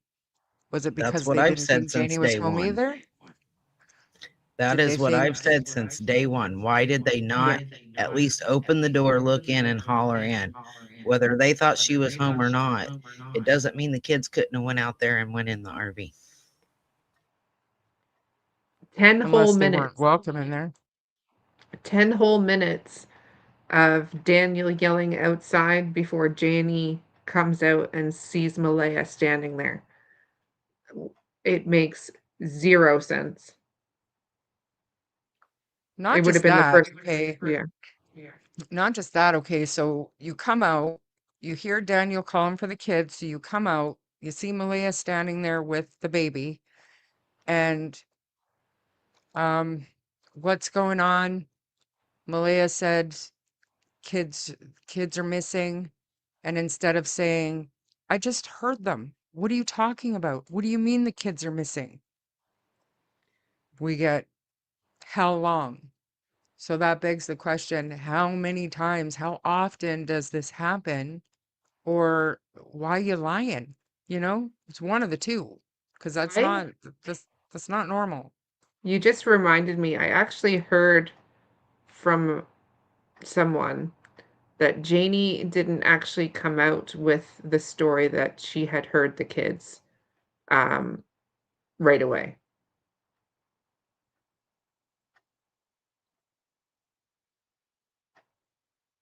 That You want that to was elaborate on that? it may have been an afterthought. Of course. That was one of those things that they're filling in the gaps, like in my opinion. Like a lot of times they would go back and try to fill in gaps of this bizarre story. Yes. Ori says Janie lives in the RV full time year round. Do you know if she goes into that into her old trailer to bathe and to wash dishes and to have running water, or did she have running water in there?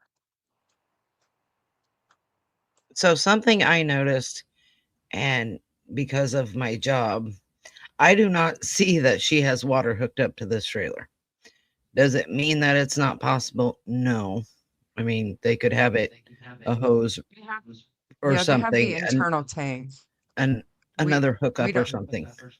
we It don't was a have, big like, in the fifth wheel when we were building the house, so we actually buried the water line because it goes across the driveway. But to get started in the wintertime, we have our gray tank and our fresh tank. So you don't technically need water running to it. You can have your tanks. But that's not saying that there's not a line buried. Because it's easy True. to dig a trench and run PVC in your hose through it, you know? And it could be off the back side, like, I don't know. That is true. there So this was is another picture that I had, and this was a screen grab that I got from, I think CBC or Global News, and this would have been right after the kids were reported missing. And again, you see the pipe's not there that I see. It could, it's not there that I see. Um, but again, you've got what seems like a really flat tarp, but it does look like there might be some damage up front here. So it definitely looks like it's been possibly replaced, because I don't know. What do you guys think? Maybe, maybe not. Maybe that's wood. that I'm seeing. It looks to me like the pipe is there, but this angle doesn't, I mean, obviously that the wood or whatever it is holding the tarp down has been moved slightly. But the the bulge that I'm talking about is the tarp being draped over the back vent. The back vent seems to sit up further. So if this is right at the disappearance, like it's a bad angle that the back of it does look like it's still draped over the vent back there. Just my opinion. Do you recall there was at one point a black thick hose running out of the front of the RV, going, I'm not sure if it went to the other trailer or there was a hose. Yeah, there it is. You can see it. See that? Yeah, there it is. You betcha. So I'm not sure if that would be water or if that's one of those really thick electric cables, like we've got one for our generator that plugs into so I don't know if that's electric or if that's water. But in either case, again, like the door's propped open, the floor's undone, the front of that RV looks, I don't know, under the windows. I mean, I can't envision anything enjoyable about being in there. Because No, you and got no, like I've heard from both sides that I mean, the situation was supposed to be temporary, and she did ask them to leave twice. Mhm. She wanted her home back, and I think that, in just my opinion, but it probably had a lot to do with the state of the property. From my rumor has it that Janie actually did keep her property, up and clean and organized. So, like I had heard many times from different sources on both sides that Janie wanted her home back, and Yeah. you know, And by all rights and purposes, it looked like most of that was not actually from the kids. I mean, yes, there was some kids stuff thrown about, as you would expect, but a lot of it was like tinkery stuff. Like there was fish tanks out the front in various stages. There was like a whole row of like safety deposit boxes lying out the front. There was totes filled with random items, not just the gravel, but other ones by the front door. There was just like oil drums. There was the washing machine. There was the freaking garbage just piled out in the back. There was just stove, so much garbage everywhere. mattress, yeah, The stove, mattress, yeah. mattress, yeah, and Suitcases, yeah. kids toys and stuff, yeah, absolutely. But you expect to see that, but it was Yeah. there was a lot of I don't want to offend anybody, but there was a lot of junk kind of strewn about, you know. Yes. A- And And that would be enough to drive anybody crazy if they're not used to living that way. yeah, And I mean, I including Malaya, like if she had been, like Belinda said, um, like a really great mom and really, attentive and caring and clean, and then situations happen and mental health kind of takes a hold and things just they get away from you pretty quickly and you don't even notice it. So yeah, there's a comment here I want to respond to in response to this hose or electrical cord. Odessa Shailene says, just a garden hose. The thick electric can't bend like that. I know for a fact that it can bend like that because we coil them up, and I've dealt with a lot of thick electrical cords, and they get coiled up to where they'll fit in a 5-gallon drum. So they can actually bend a whole lot more than you think. They kink just like a garden hose. So I've kind of pulled this and tried to kind of zoom out and see where it was leading. And I come to the front of the RV and I stop. I don't see that it goes off to the side through the fence over here or over here. So I'm not sure if it's a garden hose or if it's an electrical hose, but it could be either one. So just wanted to make that clear. That's actually what you said is actually incorrect there. I wanted to point out as well that that trailer had been declining for decades, in my opinion. And nothing had been painted or stained properly for many, many years based on the color of that barn right there. And much of the garbage that looks like it was around the property had been there for a very long time. So part of me feels like the big cleanup and revamp was done after Malaya and the kids left, almost as a, "See, look how tidy we are without them here."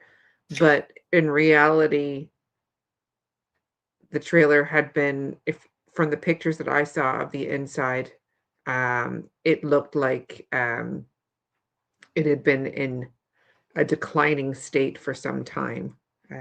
Well, I don't think that the cleanup necessarily was, as you stated, I see how tidy we are now that they're gone, as much as it was For possibly CPS. CPS saying, Yeah, clean this up if you want to have the youngest child back.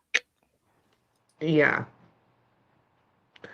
I think it's a combination of both things. It was miraculous. It was a miraculous change versus the what it looked like before. I just don't understand why it couldn't have been done before. Like, why did it have to be put on Malaya per se, if it was Janie's property and Daniel's as well, you know? Like, For me, it was for the interview. They yeah, they probably saw the pictures of their property all over the news and all over social media and heard what people were saying about their home. And when Janie decided that she would do an interview, it was probably a mad dash to clean the place up before she would allow it on the news. yeah, It's just, you know, I don't know. I don't know what I would do, but I would probably address that just so that the public knew, like, yeah, we stained the shed and we cleaned things up a little bit, but instead of just pretending like what, nothing to see here, it's just like we didn't we didn't see that. So I got a picture, but I think it's the same one. I'll send it to you, Melissa, because you're doing such a great job. Um, of a picture of the property on the Sunday. Why can't I find Melissa? AJ. There you go. Okay. Same kind of idea, just maybe a little bit more. There you go. Okay.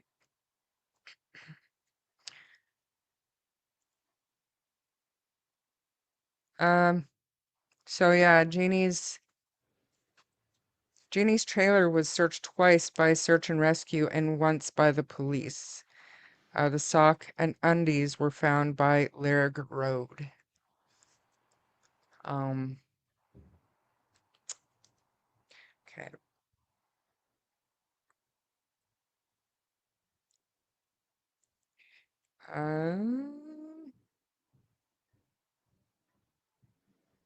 So gonna apparently have to this wrap picture that up.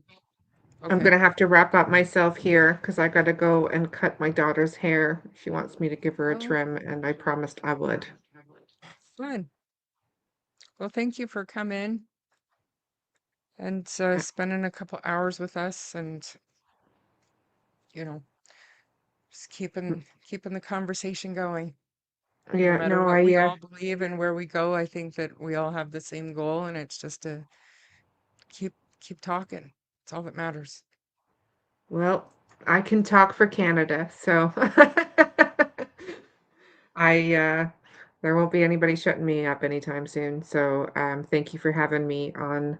I appreciate it, and I wish we were here for different reasons, but I think between all of us, we will continue to keep Jack and Lily's name out there and discussing what may have happened to them, and hopefully getting some answers soon as to where they are, and some justice for them as well. And yes, I am very tired, guys. I didn't have a very good night's sleep last night or the night before. And I'm pretty sure I'm going to have a good one tonight, though.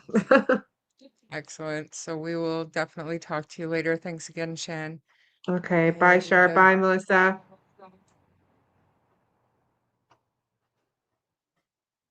Goodbye, Shan. Thank you. Sorry, I'm trying to get this pulled up because for some reason it doesn't want to. There we go. Finally. It didn't want to pull up for a minute.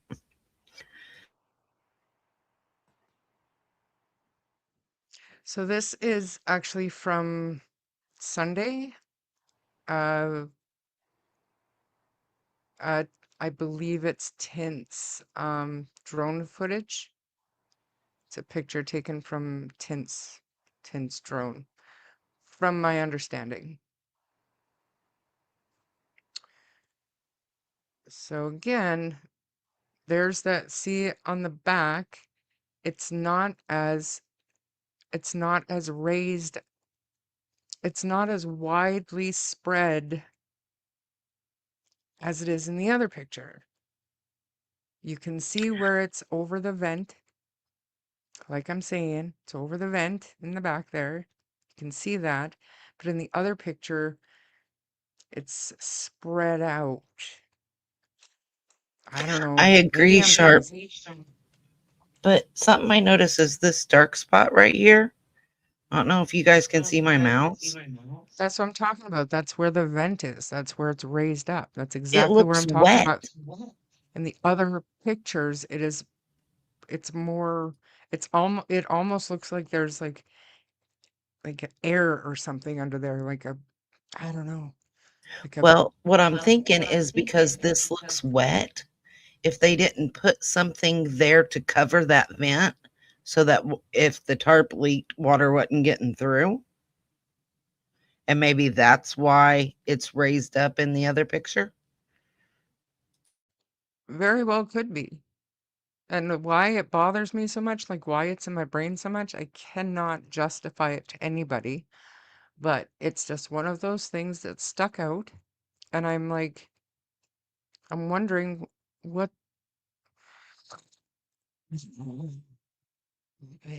I don't know. And does it matter? I don't know. I wish, I wish somebody on the property who was searching day one, day two, could remember whether or not under the tarp was in fact searched. I know you and I had talked about that before, about it looking like, something was under the tarp. We didn't know what, but that it looked very lumpy. And we had wondered before if under the tarp would have been searched. But then I got to thinking, would that tarp, and I doubt it would, but would that tarp block any heat signal? And was the thermal drone flown over the entire property?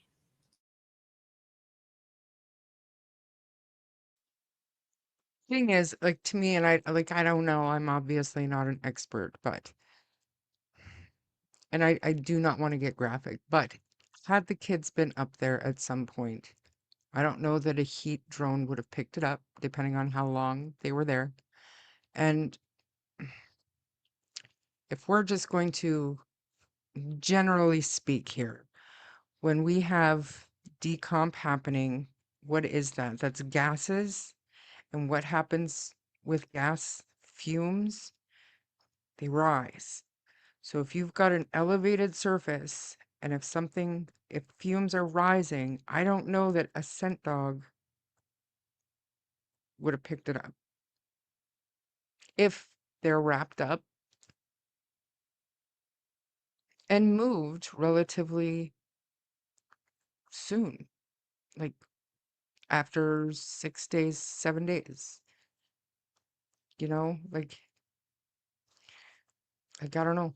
And Damien, did they concentrate on the property with the heat, um, with the heat? I don't even know what they're called. The FLIR cameras or drones, or were they concentrating in the woods? Like I don't know. I don't know. But the fact is, nobody from either side of the family can remember whether or not under the tarp was searched. So, thermal, thank you. Thank you, Damien.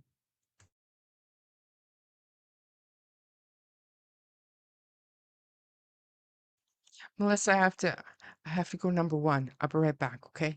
Okay. So, Lori, you said nobody could keep bodies up there for days. The smell would be terrible. Um, yes and no. Yes, it would eventually start to smell, but if it was cooler, right? If it was cold enough that they had to have the wood stove going, right? So that's going to slow decomp. Um, so that would slow that smell. But I mean, yes, you're right. It would smell terrible, but you know, how soon would it become so bad that you would notice it? I don't know. Again, we're just speculating here. It's just something that we've noticed. As far as um, that goes, we're not saying like this is for sure what happened. We're just pointing out um, things that we found odd that we wanted to point out. And I am off of the screen where I can see your guys' comments. So if you give me just a second, I will be right back on that screen.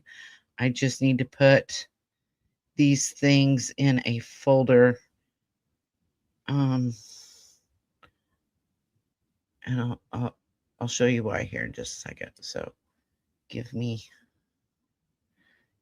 just a second here, guys. Let me remove this. Stop screen. Close that out. Close that out. Open this file. Open that. Minimize that. Sorry, guys. I know I'm talking you through what I'm doing. Sorry about that. You're going to be a pain in my butt. Okay.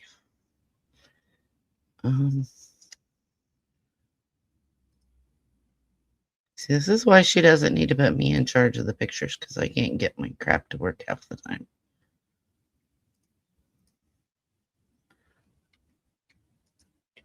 It is not. Anyway, it's not showing up. So let me go back here to comments until Shar gets back, and then I can work on that.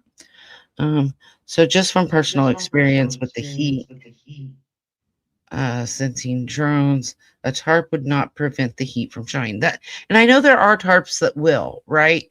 But this just looks like a regular old tarp that wouldn't to me. Unless it was like heavy duty rubber, like they use on industrial roofs. Well, actually, even the ones, from what I understand, and I'm not an expert, but from what I understand, is there's specific tarps that will block heat signatures. And they aren't the type of tarps that you would put on your roof because you know they're going to get damaged eventually. So I don't even think maybe a heavy rubber one would, but I don't know. Again, this is just something that we've noticed.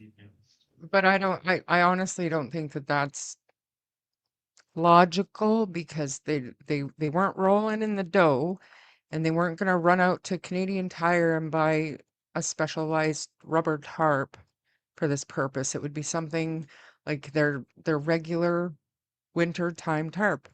But but I mean, obviously I was wrong in that it's not a different tarp up there. I thought maybe there was one for winter time and then one for summertime, but it doesn't look like it's been changed out, you know? I It's odd. It's odd to me. It is odd. So I fixed it to where I can just go in between the two pictures easier.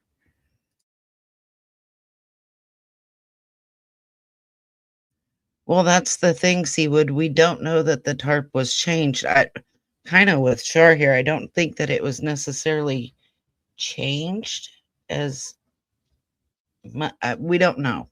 That's just something we're looking at. Can you put that first one back up so we can see what I'm talking you see what I'm talking about? It almost looks in the back.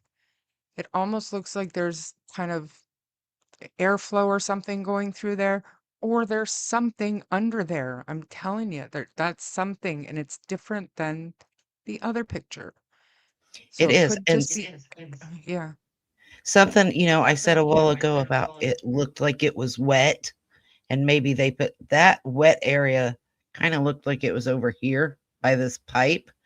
This is more towards the back and center than where. Okay, so you can see this wet spot. It's kind of right by the wood. All right. Now, if we go back over here, right here by this pipe would have been the wet spot. It's back here that we're saying, zoom out a little bit further here. I don't know if you guys can see it, but right here is where we're saying it looks like something is under it.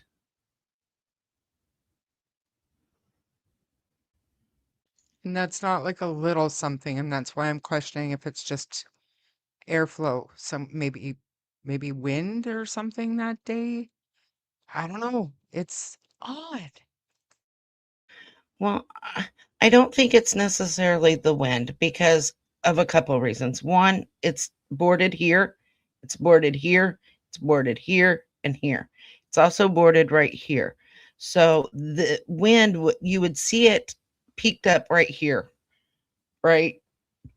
And this looks like it's something rounded, approximately, what, I don't know, 5 foot or so long. It's sat kind of diagonally. You can see that it's more of a rounded and it's pulled kind of tight here. There's something under there. Like, I know you guys probably can't see it. I wish I could make it better. No, we can see it. I can see it, but the raised part where the creases are, that would be the vent. That would be the rear vent on the roof. Correct. I think. So when is that at the back? Is it just shadows in a No, wet it's not spot? shadows. It's odd.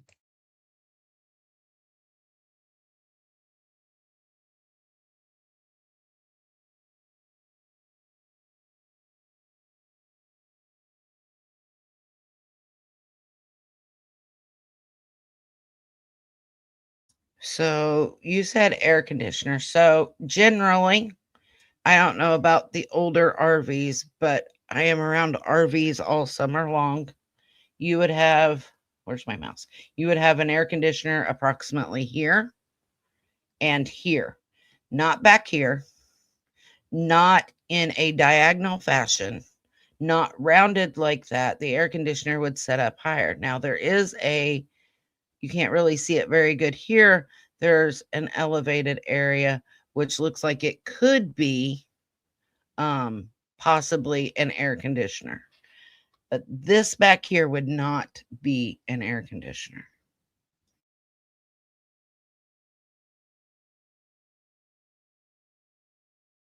So Damien says the bumps are there in both pictures. Like the vents raised? I would hope so. I would hope so. Yeah, see, that's what I'm saying. I think that the wet spot that you're saying, I think that's the vent in the back, and then the one in the middle off to the side. And yeah, that's what I think the vents are, but you can see there's no diagonal uh something under the vent, whether it's airflow or what. But I don't understand the vent coming out of the window either. But it could be some heating, some venting, some, I don't think it would be air conditioning because those are usually just plastic. So Um, right here in the middle, I'm going to assume is more of like the air conditioner or a vent, something like that. I think this could be a vent for what would have been the bathroom, but again, you can see it's dark. The lump is right here, and you do not see it in this picture. Now, you go a couple months later. So that first picture, Charmaine, you said was taken when?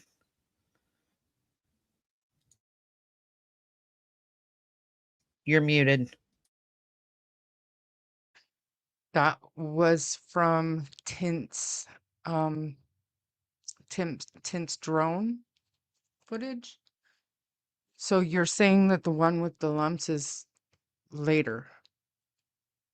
So the I one thought with this the one was the lumps, day of. I thought that was the day of. no, this one, eh, let's see, from what I can understand based on context clues, is the fence is not built yet, right? The fence isn't right here. Okay. So, in my opinion, and in my opinion only, and keep in mind, I got all of these screenshots from CBC, Global News, all that, right? So, this would have been within the first week, would have been, right there during the search time, is when I got this screenshot here. And you can clearly see here's the same on the side, that raised area. The wet spot is gone and dried out, and there is now a lump, and a large one at that, here at the back.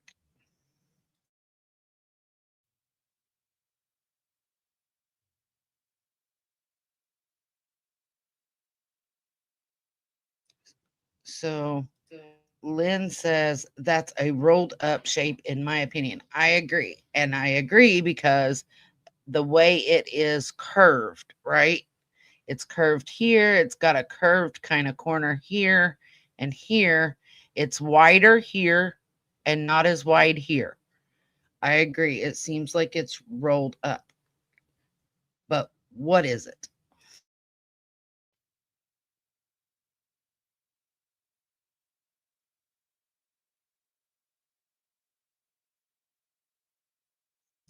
I don't know, Shar. What do you think?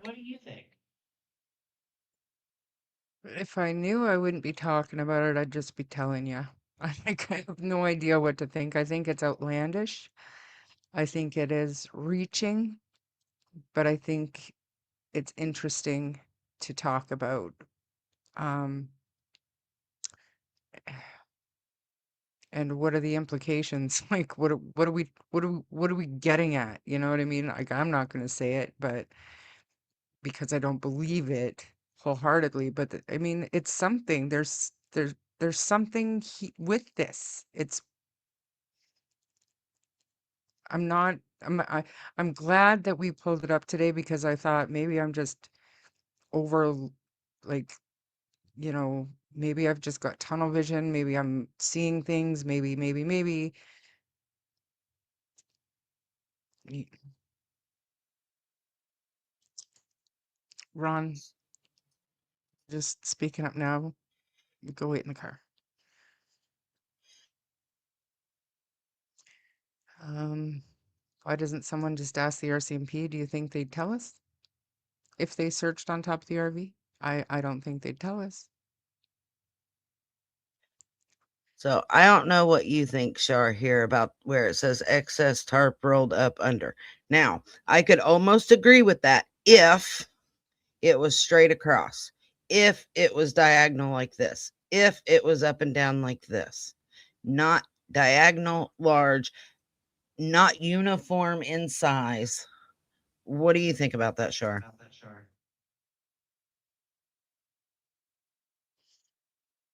It's too big. It's too big to be anything, I think, that we're thinking possibly, you know, the reaching. I think it's too big for that. But to just dismiss it and say it's nothing, I don't know. I think that if it's nothing, then I don't know. Why is it there? It's something. It's not nothing.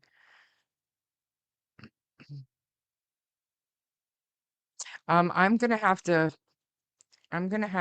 call her quits. Harley is losing it. I gotta give him dinner and I've gotta make myself, or I gotta pack. I have to go back to work. I gotta leave tomorrow morning and I'm only gonna be gone for 2 days. So I'll be back Thursday for another live stream. Do you want to keep going, Melissa, or are you good to end it here? Or I'm good to end it here. Hopefully, Jesse, I showed you what you were looking for. But yeah, I mean, I'm good to end it here if you want. So you can go do whatever you need to do. Because, I mean, at the end of the day, it's 9 months. And the question still remains, where is Jack and Lilly? And that's it. And Belinda deserves answers. And somebody needs to talk because somebody knows something, right? So that's our thoughts. And I think that the RCMP definitely knows more. They're definitely not telling us everything. We can guarantee that. But it's good to talk out what we think and theories and see what everybody else's opinions are. And so much love to Belinda. I know I haven't checked in with her today. I'm kind of like Shar. I was giving her space today. But if she's listening, much love to you. My thoughts and prayers are with you today as they are every day. And that's really all I have to say. So I'll turn it back over to you, Charmaine. Thank you for having me. yeah, thanks for joining. And the entire point is to keep Jack and Lily's names out there. Jack and Lily deserve to be found. They deserve to be brought home, no matter what that looks like at the end of the day. And they deserve to be talked about and they deserve to be thought about and remembered and positively advocated for. Even though this is such a dark case with so much drama, so much bullshit, all we can do is keep working to keep the conversation going, no matter how far reaching and ridiculous it might be. We're not accusing anybody of anything. We're not saying that there's bodies up here, but it's just odd. And look, it gave us something to talk about for 2.5 hours today. On the 9-month mark, you guys, this is getting scary and it's getting ridiculous, and Jack and Lily need to come home. So let's keep talking and keep being nice to each other. And I don't know. I'll see you Thursday. Maybe Melissa will do a live. And thanks, Shenanigans, for joining today. And everybody, have a wonderful, wonderful week. Talk soon. Bye.